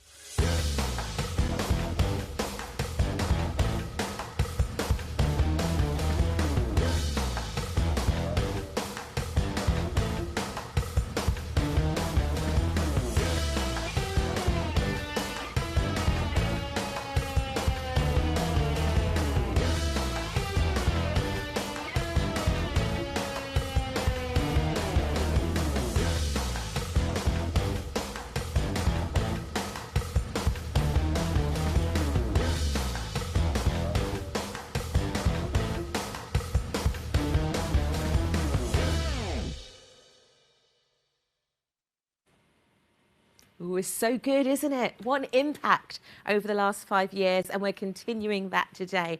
If you're enjoying what you're seeing, if you've seen something innovative, something that you'd love to hear more about, something that you want to share, then make sure that you do get on those social media channels, whether it's LinkedIn, Twitter, or Instagram, or whatever you're using, and use the hashtag MSDUK Innovation Challenge. Share what you can see. Let everyone else know that this is available, this amazing resource, this amazing competition, and there's still time to come and join us for the next part.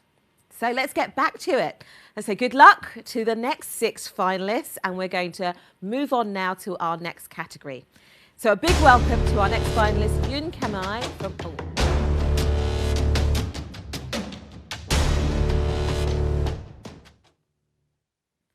I got a bit overexcited there, didn't I? Forgot our amazing sting just to keep us all awake. So there's our bit of music to bring us back into the second part of the event, but the third category. So it's a big welcome to our next finalist, Yoon Kamai from Amphibio, competing in our Smart Buildings, Energy and Net Zero Carbon category, sponsored by Cummins and Accenture. Yoon, hello, how are you? Good. Oh, I couldn't hear you. Are you on mute? Well, no, I feel like I'm connected. Can you hear me? Ah, there you are. I can Okay, hear so you you can now. hear me. Fantastic. Perfect. Yeah, That's good. great. Over to you. Let's hear your pitch. Yes. So hello, my name is Jin Kamei. I am the CEO and founder of Amphibio Ltd. I am an outdoor enthusiast. I run and cycle, even in the UK rain. And for the many users like myself, a garment which is waterproof and breathable is essential. But the same technology which allows us to discover the beauty of nature is causing a huge pollution. Out of the 500 million square meters of waterproof breathable textile produced annually, 300 million square meters goes to waste every year. And this is even larger than the surface area of 200 Hyde Parks. So why is this happening? First, a waterproof breathable textile is made from 3 layers. The first, which is the outer layer, which is a woven fabric. which is water repellent.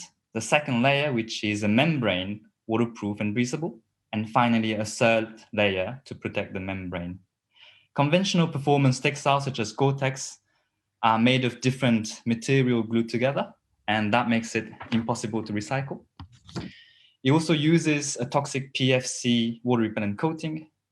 PFC does not degrade and accumulate in organisms to create health issues. And finally, a material called PTFE, which is also used in Gore-Tex, is toxic when burned during disposal. That's actually where we come in.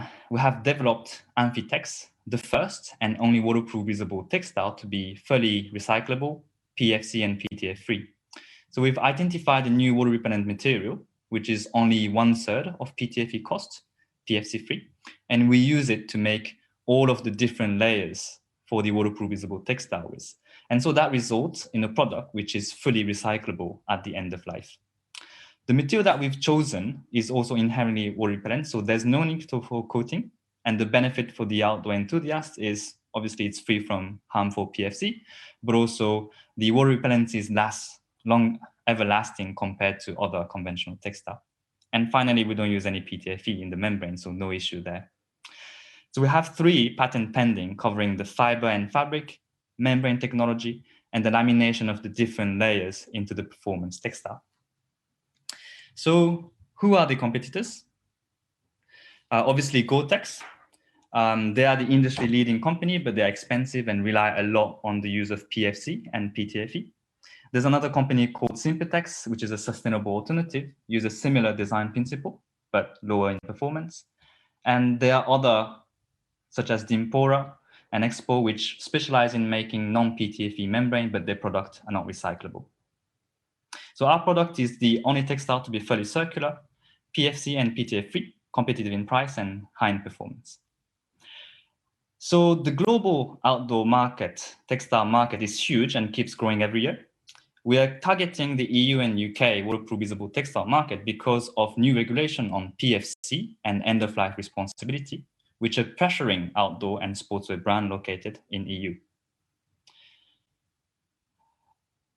Which leads me to our business model. Sorry, it might not be there. Which leads me to our business model, which is to sell our Amphitex waterproof breathable textile to those outdoor and sportswear brands. So before Amphibio, I worked at the University of Tokyo in Japan as a specialist in water and oil repellent coating. I am also a designer with a degree from the Royal College of Art. I was joined by Dr. Graham Bratton, who is a serial entrepreneur and a chartered chemist who has commercialized different membrane solutions. We're supported by advisors such as Professor Steve Russell, who is Director of Future and Fashion Factory at the University of Leeds. In terms of traction, we are currently 4 months away from industry level production of waterproof breathable textile, for which we have raised funding from both grant and equity investment. We expect to generate in late 2021 revenue from paid pilot project. We have a strong commercial pipeline working with Coats, a global fiber and yarn manufacturer supplying to Adidas and Nike and Patagonia. We're also working with Penland Brands, which is the biggest sportswear brand group in the UK, and Toyoshima, the biggest textile trading company in Japan. So if our technology and product is scaled globally, we can greatly reduce the carbon footprint, the toxic PFC contamination, and water consumption of the textile and fashion industry. So please stay tuned, follow our innovation, and reach out to us at Amphibio. Thank you very much. June, thank you very much. Another really thought-provoking product and something that could be really groundbreaking and change a lot of lives. But for now, it's over to the judges to ask you some probing questions. You've only got 3 minutes, so ask as many questions as you can, and let's have quick questions, quick answers. Let's start with David. Adrian, that was great. Thank you. A couple of questions. So you've got it. I think you said you thought the costs were about to be 1/3 the cost of Gore-Tex, and of course it's got these environmental elements. It sounds wonderful. What are the downsides? How does it compete in terms of stylists being able to be styled, in terms of flexibility and comfort? Well, so in terms of like flexibility and comfort, there's no real differences in the type of like sportswear textile that you would get on the market. So that's actually not a disadvantage. Okay. And what about your R&D costs? How do you support them? Yes, so I feel like that slide was in the wrong order, but we make the textile for £10 per square meter, and we would sell it for 20 per square meter. Okay, thank you. Thank you, David. And now I think we'll go to Kenneth. Kenneth, any questions?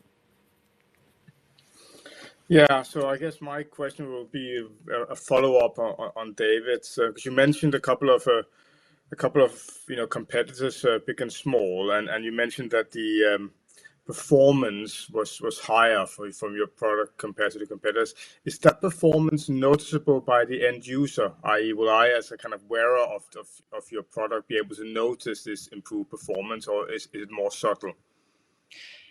I think first what I need to say here is that we would sell to outdoor brands, and the outdoor brands would pick the textile which has the highest performance, regardless of whether like the end user can notice the difference. And honestly, like if you compare, the top performing Gore-Tex textile to the, let's say, fifth performing one, the difference is actually marginal from the point of view of end users. But still, if you're selling to outdoor brands, the performance is really important because that's one of the criteria where they choose to use one textile or not.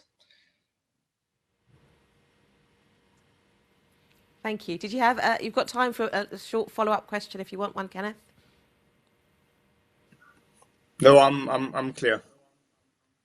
Okay. Thank you very much, June. Thank you very much, our judges. That was our 7th pitch and the first for the Smart Buildings Energy and Net Zero Carbon category, sponsored by and Accenture. Thank you again to June and the judges. So now let's move on to our next finalist, Xiaobin Zhao. I'll get your name right. Sorry, Xiaobin Zhao. Yes, Xiaobin Zhao. From Yes, Cambon, that's correct. Competing in Xiaobin Zhao. I got it right. Thank you. Okay. Competing in the Smart Buildings Energy and Net Zero Carbon category, sponsored by Cummins and Accenture. Welcome. Thank you for joining us. Excited to hear your pitch. Over to you. Okay, great. Thank you.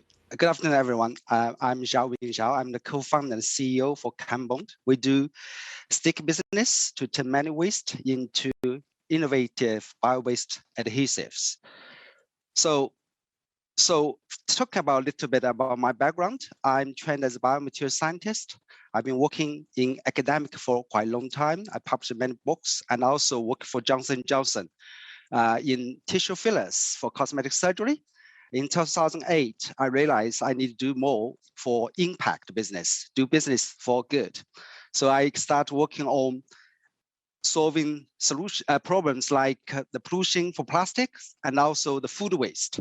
So look at this astonishing, shocking fact: about 2 billion tons of plastic waste every year to pollute our ocean, and also about 1/3 of food is wasted, which feed the climate change. The value is about $1 trillion. So also, when you think about our living environment for construction building materials, look at the figure. It's almost about 35 billion of toxic formaldehyde-based resin being used for construction building materials. So people know formaldehyde is toxic, but it's hard to change because the cost and the performance and the scale of the urea formaldehyde resin has been used in the market. So Cambon, we have developed an innovative solution. We use protein from algae, from brewery spent grain, from distilled dry grain solubles, which used for bioethanol production. So we can turn those protein-based waste materials into a Cambon bioadhesive, which can be used for wood panel industry. So comparing to commonly used oil-based resin, urea formaldehyde resin, which is a highly regulated and complicated process, generates high level of carbon dioxide. And our compared to urea formaldehyde, Campbond Adhesive, we have 12 patents to cover our process. The process is simple, reduce the carbon footprint. And most importantly, it is safe and non-toxic. So look into our circular process, which is quite straightforward. We take brewery spandgram from beer company and move into warehouse to do some simple food process, make bioadhesive. We can use those bioadhesive together with any other waste like paper ash waste, and also like agricultural waste, like straw, hemp, fibers, all these things. We combine together, we can make wood panel, like fireproof boards for construction. And also we can make pallets for shipping. We can make packaging materials and disposal, recycle plates, cups, bowls to reduce the use of plastics. So we have a long journey since 2014. We set up a company, we started a business, we reached many milestones. We got many awards, like 2018, we got a Coffee Excellence Award. And also we won the Shell Springborn Regional Winner for low carbon business. So now is a time for us to accelerate our business. We have already established wide networking or linkage with many companies like Fresso and Lin Shrimp Organization, which is based in Singapore, and also bigger companies like CEPI for paper industry. We can work with them to use their waste and make materials for construction, which is low carbon and also no formaldehyde, which is really important. In terms of our business model, we have two phases. One is we set up manufacturing to supply resin for customers. Now, secondly, we can geologically to license our technology to different countries, form JV to make money. We have a strong team led by Mike Green to support our business development. And also we have strong teams of members with different backgrounds work with this technology. So we are really proud to support it as by Royal Select Chemistry as a case study, working with the P&G, to show our bioadhesive to turn this into great, valuable biocomposite. We also listed as a Kevin Green Heroes for grand design. And we also commit ourselves to achieve net zero target by 2030. So stick with Campbond and stick with nature. I would like to show our most recently developed home with low carbon and eco-friendly materials. Thank you so much for your time. Thank you so much, Dr. Xiaobin. And I'm sure you get extra points for having a prop. You're the only one I've seen do that so far. So lovely. Thank you very much. Thank you, Dr. Xiaobin from Campbond. Let's bring back our judges so they can ask some questions. They have 3 minutes to ask their questions and get some answers. So let's start with Rodney.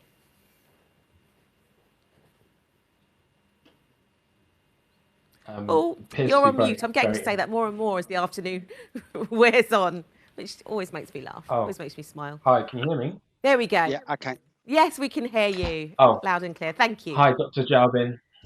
Great presentation and clearly an innovative product. I guess the key question for me is when comparing traditional adhesives to your solution, where are their limitations, if any, beyond obviously the strong benefits with regards to sustainability and removal of harmful chemicals? Yeah, so the challenge is the concept, how you using the bio-based material to change their habit to move towards more sustainable, building materials. So also the limitation to how to source the raw materials, which is based regionally. For example, the brewery spandgram, how you can gather brewery spandgram locally to make board for local uses. So that's what I circular design in the current situation. We don't want to, using transport lots of materials from different regions, different areas. That's costs lots of money. So that's what we want to do. And also in terms of raw material sources, like algae, we can using algae in China. Lots of big problem with algae bloom. So government spend billions Chinese yuan to collect algae, but they couldn't find the uses. So we can use the algae to make protein-based resin to make a board. So that will be also cost effective. because urea formaldehyde currently is cheaper. It's not very expensive. So one follow-up question, Dr. Xiaobin. Have you, when you've tested this new product with your potential customers, potential suppliers, have there been any sort of notions of feedback around, the limitations of the solution versus traditional adhesives? So in terms of the process, the manufacturing bits, so they are happy with the process. It's not a problem. We meet all the standards. It's not a problem. Only thing is, the scale, how we can transfer our technology to them, make them to use it. Actually, right now we are working with the world's largest wood panel company right now to the development for particle board. Thank you very much. And now we're going to go to Andra. Hello. Hopefully you can hear me this time. Very nice to see you again. Loud and clear. Thank you. Fantastic presentation. One question from my side. I do understand that the end product is completely non-toxic. I'm just curious about your entire manufacturing process. Is there any harmful chemical involved whatsoever? And how sustainable is the entire process, the manufacturing process? So our process basically is raw material is food grade. It's non-toxic. We ship into our warehouse. We're using food process to extract protein from the fiber, from the various spangram, for instance. Then we mix with other crossing agent, which is food grade, safe to use. Then that can be contributed to these kind of food packaging materials, which is less toxic and also, so can be food grade as well. So that is the area we are interested in. So we win this Food and Drink Innovation Award from the Institute of Factory from the IFM, so from the University of Cambridge. So that basically shows you how safe it is. Okay, thank you. Thank you very much. Did you have a follow-on, Andra, or is that enough? No, enough. Thank you. And again, allowing the use of your props. Thank you so much, Dr. Xiaobin and our judges. So now let's move to our next finalist, Stephen Lua from Unitrove. He's competing in our Smart Buildings, Energy and Net Zero Carbon category, sponsored by Cummins and Accenture. Hello, welcome, Stephen. Hi, thank you. Right, let's hear your pitch. Shipping is a dirty business. If shipping were a country, it would be the 6th most polluting country in the world. At Unitrove, we're working to clean up the industry. So please turn up your sound and pay close attention because the movie is about to begin. Just a handful of ships on our oceans today produce more pollution than all of the cars in the world. Around 1 billion tons of greenhouse gases are emitted each year by an industry that thrives on heavy fuel oil. We can no longer deny that our world is in danger. To stop further catastrophe, shipping must radically transform. Every single ship will need clean fuel, and that's what we at Unitrove deliver. We will fuel ships with liquid hydrogen, a cool, clean, carbon-free fuel made from water. It will be the first facility in the world, and it will be delivered in time for the UN COP26 Climate Change Conference in Glasgow. By enabling zero-emission fueling at every port in the world, we will eliminate the barriers faced by owners of vessels including container ships, bulk carriers, cruise ships, and ferries, helping them to make the transition that they know is right. And we are building on our expertise, having already built the UK's first liquefied natural gas fueling facility, which we delivered to Teesside in 2015 in a project that was recognised for being the most innovative of its time. For a market that is worth $120 billion, there is enormous potential to create both financial and social value, to deliver on the UN Sustainable Development Goals, and to create a virtuous world for the next 1,000 generations. We will of course face many challenges, from the skeptics to the air, gas, energy and technology contenders both new and established, from the fact that green hydrogen needs to be brought to a level that makes it economically viable and not push communities into fuel poverty. but with our knowledge, involvement in the development of international standards and regulations, and well-established collaborations, along with a global drive of large-scale renewables and green hydrogen, will present great opportunities that we are intent on seizing. The people of the world have waited long enough.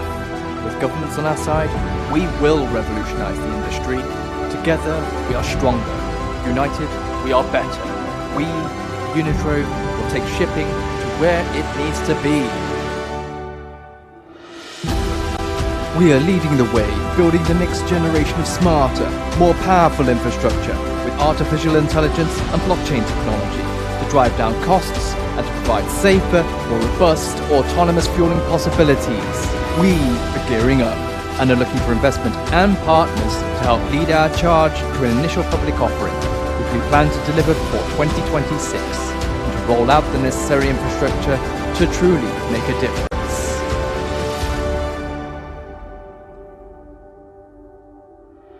We are Unitrove, and this is our legacy.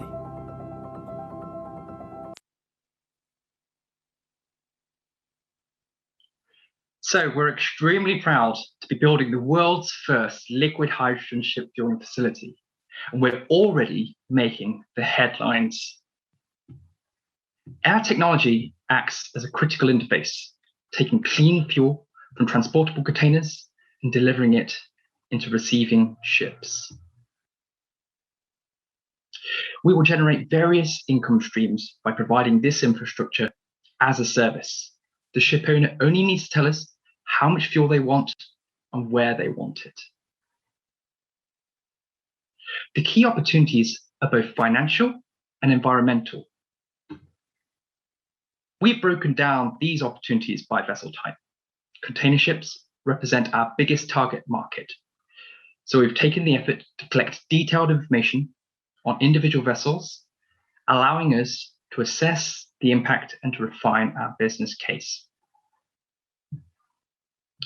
We plan to scale up the production of our fuel modules, and our visit to China demonstrates what is possible. Of course, we won't have it all our own way. Besides the new entrants, the biggest contenders in our space will be the industrial air gas suppliers. Now, I expect that the energy majors, despite their size, will be kept preoccupied by their existing oil and gas customers. These are the main goals that we're focused on.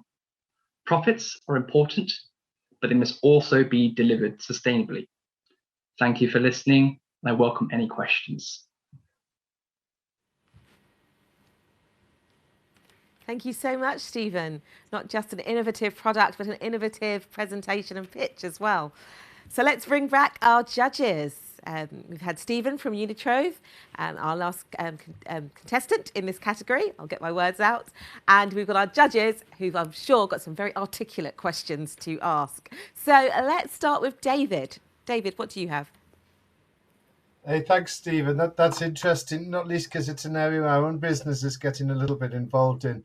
So how are you financing this? Because you're having a refueling facility, but the thing about hydrogen, particularly green hydrogen, which I think is only 3% of the hydrogen that's out there now, that requires an awful lot of port infrastructure. And so are you getting government support for this, or what's the business plan? Well, actually, we've been operating for quite a number of years already, and as part of our business, we've actually started delivering some consultancy services, and we've actually built ourselves a pot of money, bootstrapping our way to actually being able to have some funds for us to actually deliver on this solution. So ultimately, right now, the money is coming from our own internal revenues. We recognize that that will get us by to be able to deliver this world first project. But at that point, we will probably need to start thinking about how we're going to be able to raise more finance. Okay, thank you. Thank you. And over to Rodney.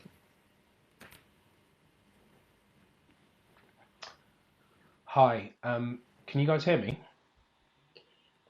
Yes. Yes. Fantastic. I just want to make sure it's working properly on my side. Great pitch. Thank you for that. I was just playing around on your website, and I just wanted to understand in terms of the overall group services. It looks to be on the website that you sort of were initially a consultancy, and now you're moving be more of a product focused business. Is that a fair assessment? And to what extent do you talk about that transition in terms of where you are in that journey at the moment? Yes, no, for sure. I think it's been quite a journey for me as an entrepreneur. And I think for a lot of the businesses here also in this platform, it's about trying to find your way forwards. And for me, it was about using that knowledge that we've built over time to be able to sell our services. And of course, consultancy in some ways is very difficult to scale. So we've had to be quite smart about the way we've actually leveraged our consultancy services to move ourselves into this more product type space. So traditionally, we did a lot of work for the gas majors. People like Shell, for example, we would build the systems for them, but we'd automatically sort of tend to sell our solutions down the river. Whereas now we feel that we actually want to own and operate these infrastructures ourselves and use that as an opportunity to be able to sell green hydrogen into the marketplace. Got it. And would you hope to continue to run your services, your consultancy services, concurrently with the product? Or yes. Are you hoping to move fully to a product-only business model? So ultimately, we've, as of last year, just actually formed ourselves as the Unitrove Group. And this group actually involves 5 different parts of the company. So that ranges from innovation, technology, consulting, asset management, and ultimately energy, which we want to focus most of our efforts on. But we see that these 5 different disciplines are all going to form part of the core of what Unitrove is all about, that end-to-end supply. Fantastic. Thank you. Thank you, Stephen. Thank you, judges. And that concludes the third and last pitch for our Smart Buildings, Energy and Net Zero Carbon category, sponsored by Cummins and Accenture. Thank you very much to June, Xiaobin, Dr. Xiaobin and Stephen, and of course, our judges. So as a recap, we had June Kamai from Amphibio, Dr. Xiaobin Zhao from Cambond, and just then you saw Stephen Luar from Unitrove. And again, our judges are going to take some time to evaluate those very wonderful pitches. I don't know how they're going to do it, but they've got to go away, they've got to sift through, and they will decide a winner who will be announced later on today.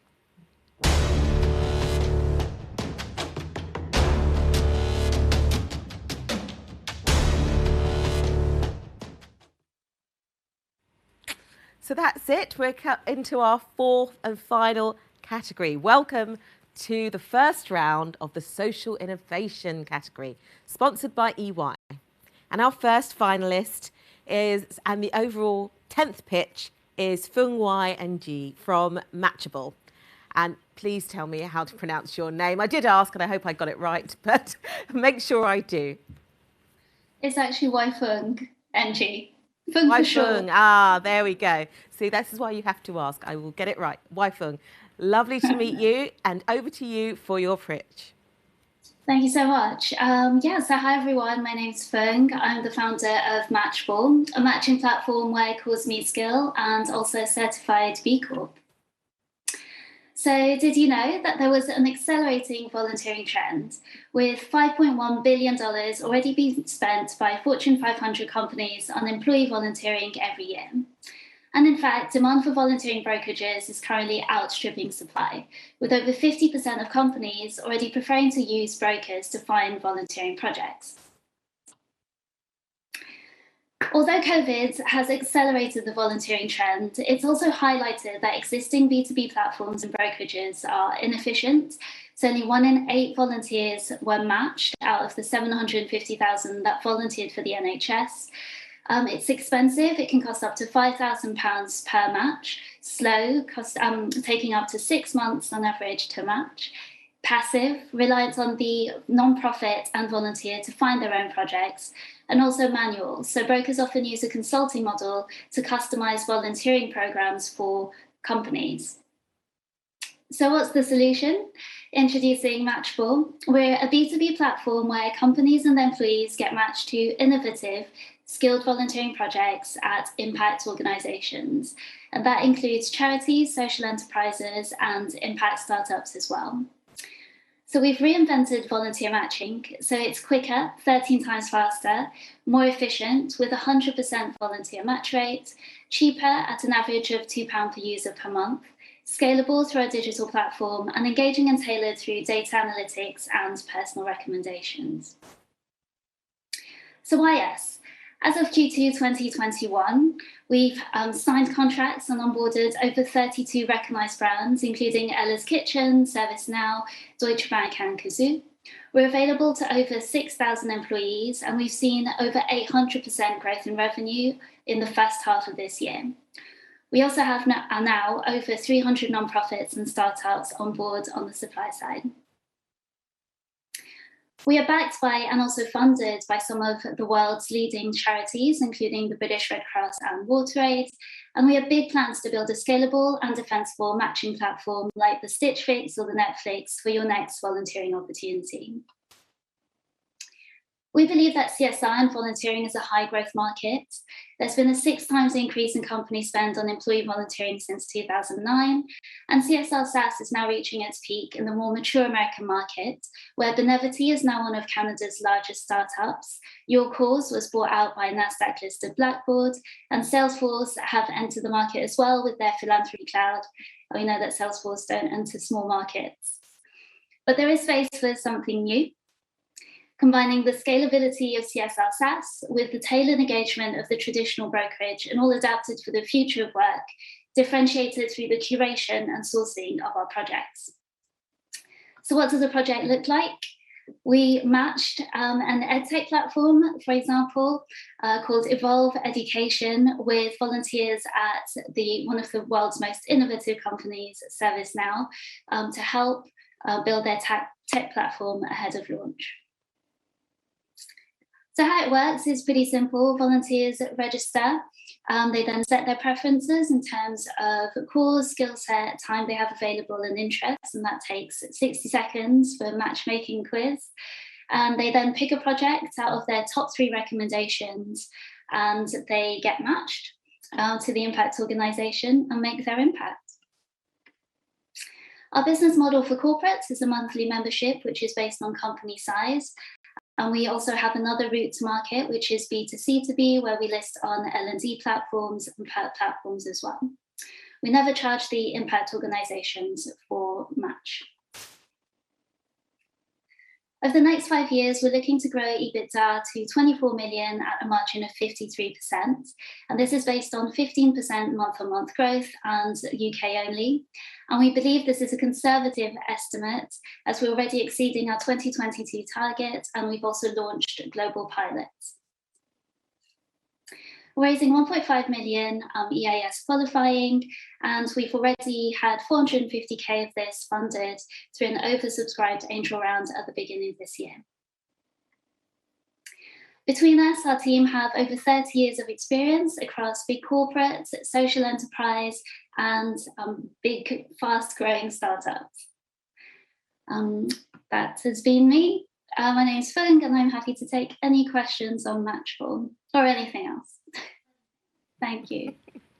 Fung, I have so many questions, but I'm not allowed to ask any. Thank you very much for your pitch. I'm going to bring back... I'm going to bring back our judges who can ask some questions of you, Fung, in regards to Matchable. And I think it'd be great to start with Amanda. You're on mute. I'm going to make a little dance for this. I think you're on mute. I can't hear you, Amanda. I swore I wouldn't do that. Welcome back. Sorry. Hi, Fung. Thank you so much. It was really passionate, enthusiastic, and I can really see that working in our business. One of the things that I didn't quite understand from the business model was how I can imagine there's an awful lot that goes on beneath what you're doing. So, for instance, you know, some of those volunteering opportunities would need to be risk assessed, and you know, how do you navigate through all of that? Is your team qualified in doing all of those pieces that exist outside, and does that drain a lot of the time and resource? How does that work? How does that challenge be overcome? Yeah, totally. We've been operating for a couple of years now. So Matchable started in January 2019, and it was just me actually for the first year. So we did a lot of customer development, and for the last year or so, we've actually been doing a lot of the matching manually. And we've actually just launched a new platform that automates a lot of the learning that we kind of accumulated, matching people, figuring out what makes a quick match and the best match. And we've kind of automated that, so built it into the tech and the way that the matching algorithm works now. So there is a lot going on behind the scenes, but we're slowly kind of automating bits of it to make it the most efficient it can be. I'm not sure that answers your question, but there's definitely a lot behind the scenes. Yeah, no, that's fine. Thank you. So much. Thank you, Amanda, for that question. And now let's go to Ray. Hi there, thanks. Yeah, I just wanted to follow up on that question, really, because I was trying to work out kind of what the underpinning technology is. So I'm assuming when you're building algorithms to replace the kind of manual matching process you're following at the moment, is that right? Yeah, absolutely.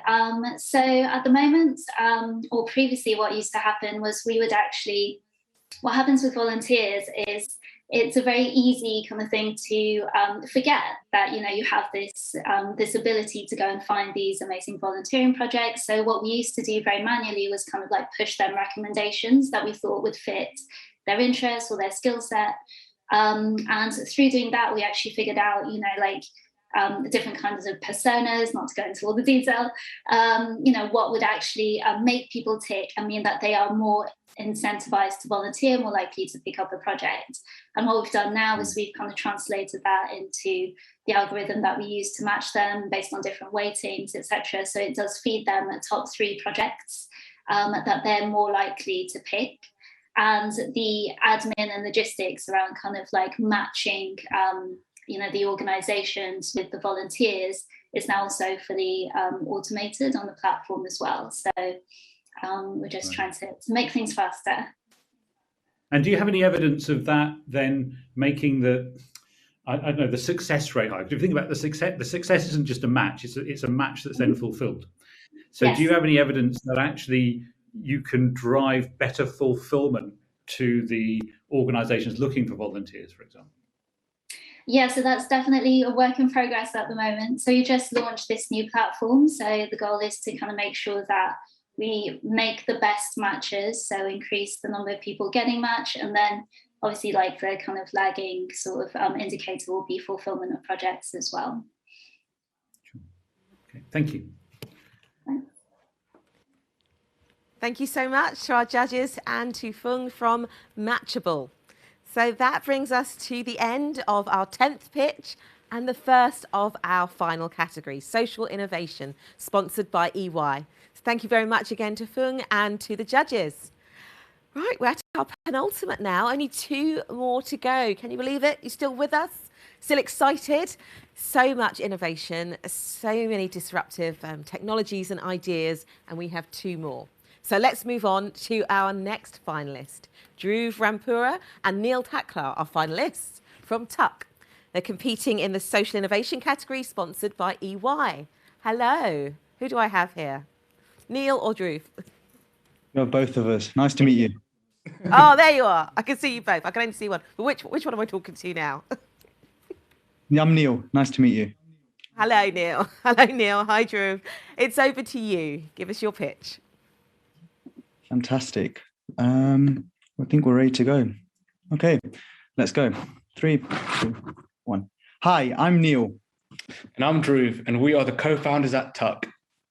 In 2019, I started my own men's clothing brand. To attract customers in a difficult market, I carried out various marketing techniques such as Google advertising, paid social media campaigns, and even paying these influencers from Love Island thousands of pounds to wear my clothes.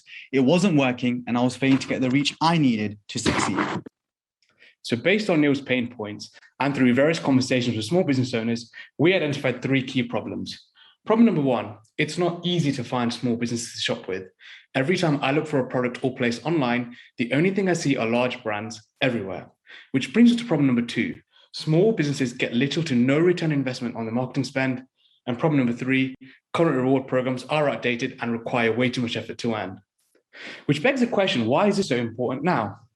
Well, approximately 96% of the UK population actually belong to a reward scheme, but the scary stat is that 75% of the members are inactive. And this is due to three key reasons: the rewards being unappealing, a genuine lack of personalization, and requiring way too much effort to earn. Welcome to Tuck. Tuck is a discovery-based mobile application that connects consumers directly to small to medium-sized businesses and instantly rewards them with cashback for shopping. We use open banking technology to connect rewards to the one card you use most, your bank card. We then spot transactions from our users with our merchants and seamlessly offer cashback. Yes, it's cashback, but we like to think of it as a thank you for supporting a local business. Our application has a simple 4-step process. Firstly, you would download Tuck from the Google or Apple App Store. You would then link your bank account using our open banking technology, where we've partnered with over 250 banks. You would then choose a small business to shop with either in-store or online. And finally, you would visit them and spending with your linked bank account to instantly getting your cash back. So what does the current market look like? Well, as you guys all may know, in the UK, there are 5.8 million small businesses that represent 99.9% of the total business population. The top 3 industries that use reward programs the most that we're looking to address include restaurants, cafes and bistros, and both online and in-store retail. Based on this, our serviceable optimal market is 100,000 businesses that turn over £37.9 billion in revenue. Now, the market consists of both direct and indirect competitors. To compete with larger cashback sites such as Quidco and Top Cashback, we will be competing on our open banking technology versus their outdated cookie tracking. To compete with some of the closest competitors, such as Swipey and Loyalbee, we will be harnessing the power of AI coupled with open banking to provide our users with a personalized experience based on vast data sets. So you're probably wondering, how do we make money? Well, at launch, we will implement a freemium model to generate traction and awareness. Beyond this, we will charge a 20% commission on all cashback payable to our users and a one-off joining fee of £20 per business. As we scale and build our team, our future streams include a customer analytics service, an open banking, open algorithm, and finally a tipping model where we charge commission on all tips done through our application. So what does our current timeline look like? Well, it's been exactly 1 year since Neil and I scratched down our idea on these pieces of papers. Since then, we have developed our application, closed our first funding round, and have 7 rockstar investors on board. We are due to launch our beta this year in September and have 1,000 users on our waitlist, plus 50 paying businesses who believe in our vision of supporting small businesses. To fuel growth, we'll form partnerships with local communities, business hubs, and universities to reach our target of 10,000 users by the end of the year. And to expand regionally, we have already begun talks with larger brands who are known for their wide support for smaller businesses. So our team. Firstly, Drew started his career at startup challenger bank Atom. He saw the company grow from 10 to 50,000 users, as well as the launch of many other banking products. Myself, I have experience in technology and spent 3 years at IBM. I am also a small business owner. And finally, we have some rockstar advisors on board from companies such as American Express, Drop, and Dosh. Both Drew and I come from Leicester, which is widely known for its ethnic diversity. People from all over the world with incredible cultures and stories have successfully set up their small business to create a better lives for themselves and their families. At Tuck HQ, our mission is to be the glue that brings these communities together and provide these businesses with a voice and an incredible platform for millions of people to see. It's time we made technology more inclusive. Thank you for listening. Please visit www.tuckapp.co to sign up to our waitlist today. Thank you. Thank you. Thank you very much, Neil and Drew. Another very innovative pitch. Got to say, I love that kind of YouTube style. I see what you're doing there. Really cool. And you got in a little plug at the end. Get to their website and sign up. So very good. Right, so that was our last pitch there. Well, our next pitch, and it's back to our judges to see if they have any questions. And this time we're going to start with Masamba. Neil, Drew, thank you for that pitch. It was really entertaining, and I guess the mission behind Tuck is a great one as well. So yeah. And yeah, I guess congratulations on all of the interest. It sounds like you've built up a sizable waitlist as well. Be interested to hear a bit more on, I guess, when you start to open the application for download, have you identified particular personas of users that you think would be sort of your core initial adopters, and like the user acquisition channels that you will use to reach these individuals as well? Yeah, good question. So we've actually conducted a very early beta where we've put it out to the market and to identify who our first product testers are going to be. And there've been people or women who are generally between the ages of 18 and 30 years old who want to use the application, whose main interests are in, shopping locally, baking, cooking, etc. In terms of user acquisition channels, we're going to be targeting a lot of university students.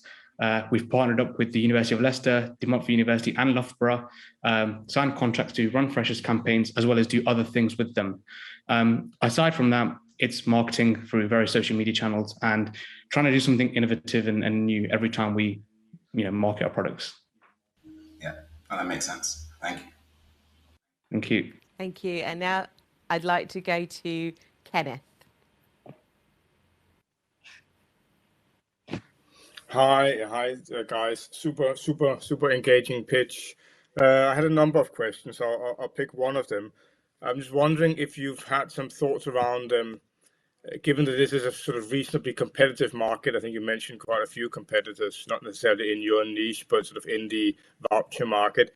Any thoughts on how quickly you think you need to scale up to capture this opportunity, whether you can kind of go slowly and whether you're going to go a sort of profitable growth path, or is this a scale very rapidly kind of business model? In terms of actually scalability and in terms of how we anticipate to do that. So we touched on our revenue streams and having that freemium model initially in place. We understand the importance of growing quickly. It's very important that we penetrate our launch city, which is Leicester initially, and then look to develop beyond that. So a lot of our marketing efforts is going to be to get that user base grown as quickly as possible, and try and get transactions flowing through our system before we go down that commercialization and monetization route. Did you have a follow-on, Kenneth? You said you had a few questions. You've got time for one more.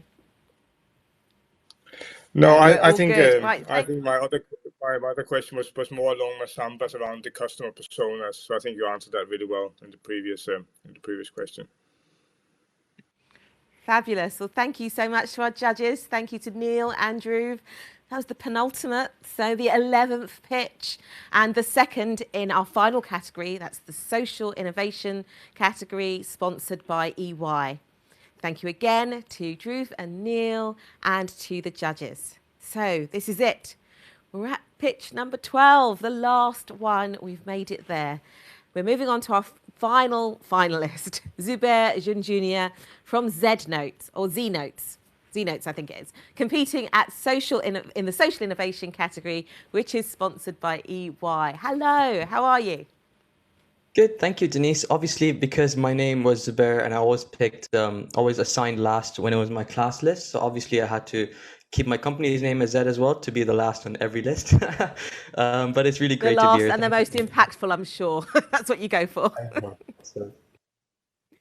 Let's hear your pitch. Thank you so much. Hi, my name is Zubair.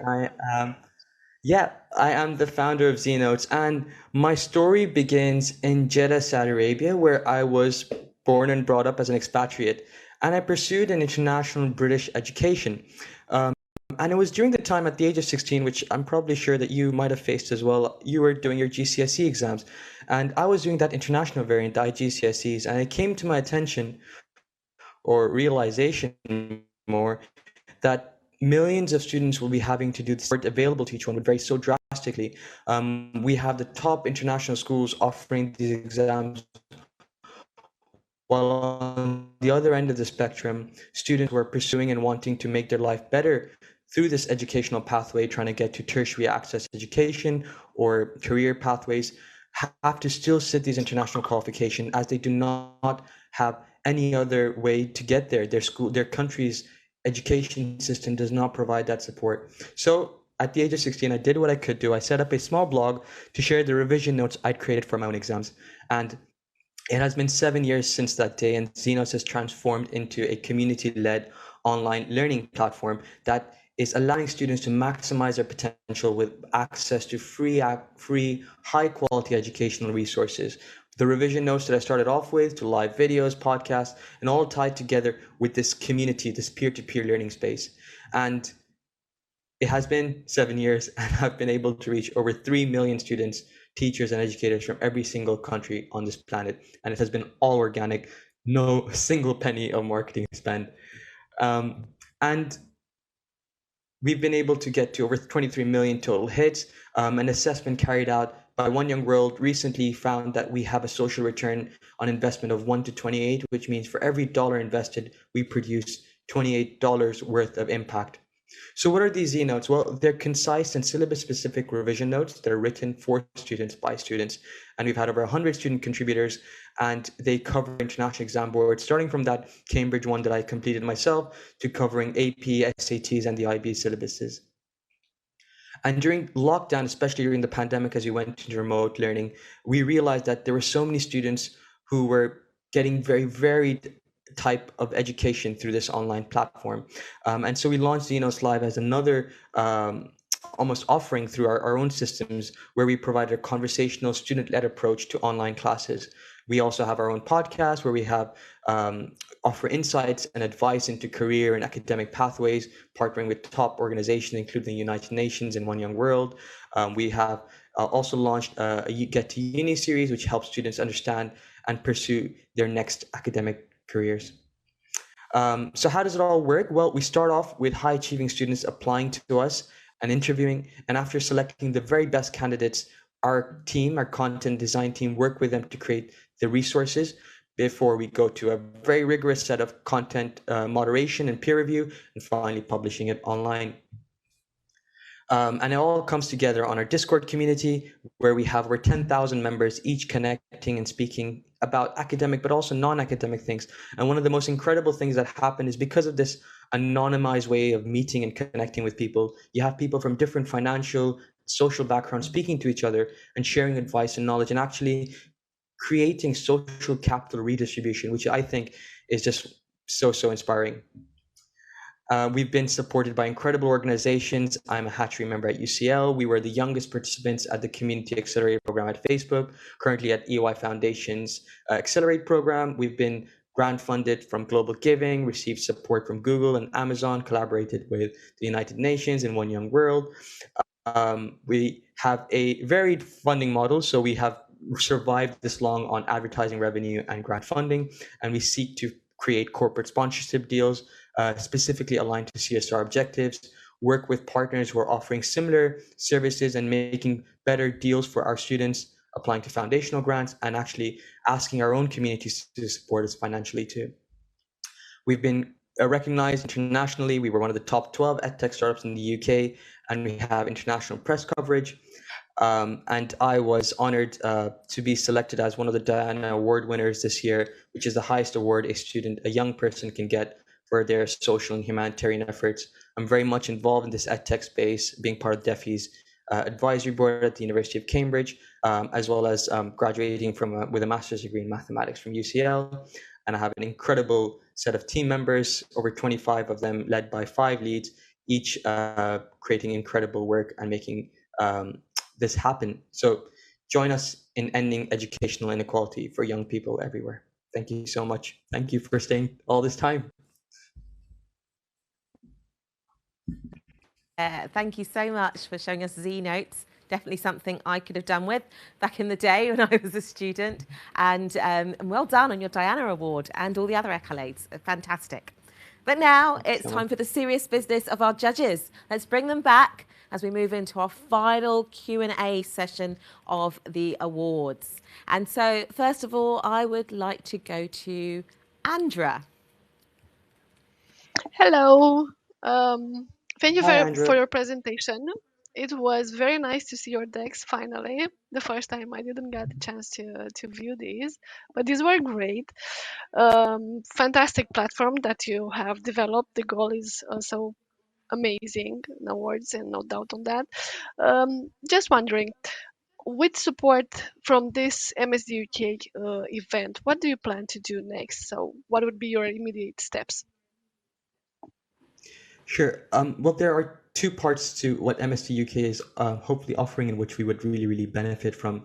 First, of course, is the funding. So we have been working really hard and being very careful with how we've developed and grown. But as we continue to scale up our efforts, we do realize that there is a combination of full-time effort required from employees, as well as the volunteer base that we've developed. And we have a very special hybrid type organizational model, which I would go into detail with, but limited time. But we would like to continue to empower young people to become part of this organization as interns, but at the same time have a team, a small but lean and an impactful team to kind of make sure that the day-to-day activities are completed and we can continue to scale.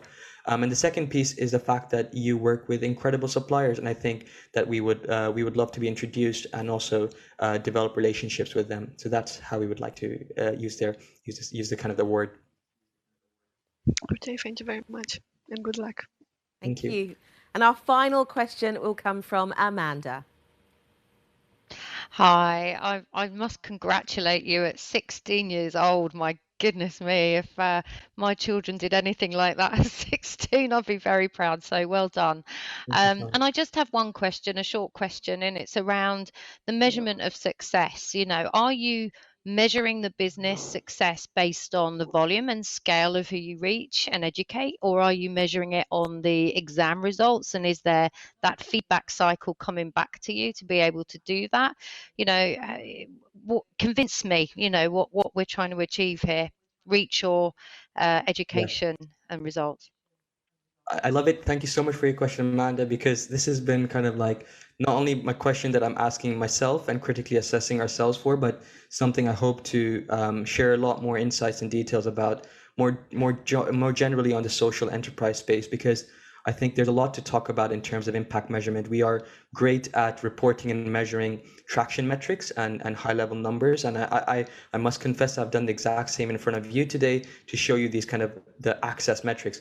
But at the end of the day, we can only critically say that we've made an impact by going in and actually saying, hey, how deeply has this resource supported a student from here to there? And so in this kind of effort, we've obviously matured over the last few years as I personally have matured and grown up. And the thing that we are working on hardest in terms of our strategic foci, one of them is social impact measurement. So we have an awesome social impact analyst, and what we've developed is a theory of change model. We have 5 spheres of influence.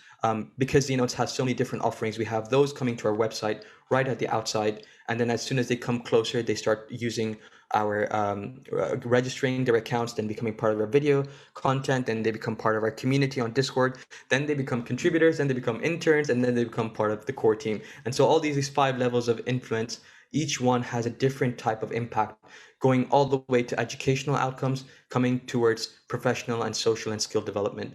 And for each sphere, we have a special set of assessment tools. So we have a pre and a post survey, as well as regular check-ins that we are implementing. So my very long answer to your question is the fact that we realize this is a challenge, and this is something we are really focused on.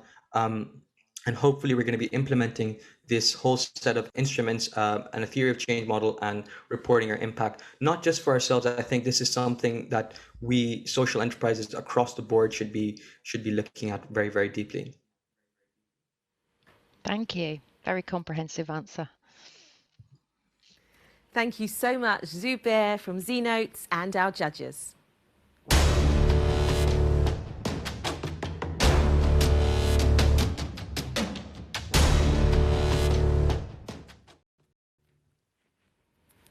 Wow, what an incredible 2 hours of listening to and watching some of the most groundbreaking ideas I've seen for a while, brought to us by these 12 amazingly talented entrepreneurs. Where else will you see that? I defy you. This beats Shark Tanks and Dragon's Den and all of that. This is real innovation, real disruption, and real talent that we've seen here today across the 4 categories. And it's all towards building better, doing better and building better. And I think we've seen that in every category. I've certainly been impressed and cannot wait to go and find out more from each of our 12 finalists, which you can do. Don't forget, you can go and find them and find out more. Now, we will have the winners coming up, and that will be coming up later. But just reflecting on that last Q&A, I think summed it up. It's not just the innovation and the disruption, it's the impact. It's the influence. And that's where we started today, and that's been a theme throughout. You know, what we're doing, bringing diverse talent into the supply chain, co-creating between large corporates and much more nimble entrepreneurs is creating something new, something better, and we are all a part of it. But those 12 finalists were something. I would not want to be our judges having to make the decision, because to me, they're all winners. They really are. I think they're all going to go on to achieve so much in the future. And I'd love to give a huge congratulations to all 12 of them. If we had an audience in front of us, there'd be rapturous applause. So I'll give it to you here, and I hope you're doing so at home. Right, now it's time to thank our sponsors, the sponsors of the Innovation Challenge. The headline sponsors today were Accenture. Thank you so much for your support. To all of our judges, those who reviewed the applications in the earlier stages of the competition. And of course, our esteemed panel today for offering their time and their expertise. And last, but by no means least, a big thank you to our judges, sponsors, finalists, and all that took part. And of course, the MSD UK team. They have been working tirelessly and so quickly, putting this all together and preparing behind the scenes. It's a phenomenal team, and I'm sure you'll agree what they've put together has been amazing. So now our judges are going to review the final scores and decide on the category and overall winner. We will find out who the category winners are today. So hang tight, don't go too far, because we'll be finding those out. And the overall winner will be announced at the MSD UK Awards ceremony tomorrow evening, which means you have to come back to find out who wins. For now, keep on tweeting and sharing those posts of your favourite pitch. Don't forget to add the hashtag MSD UK Innovation Challenge.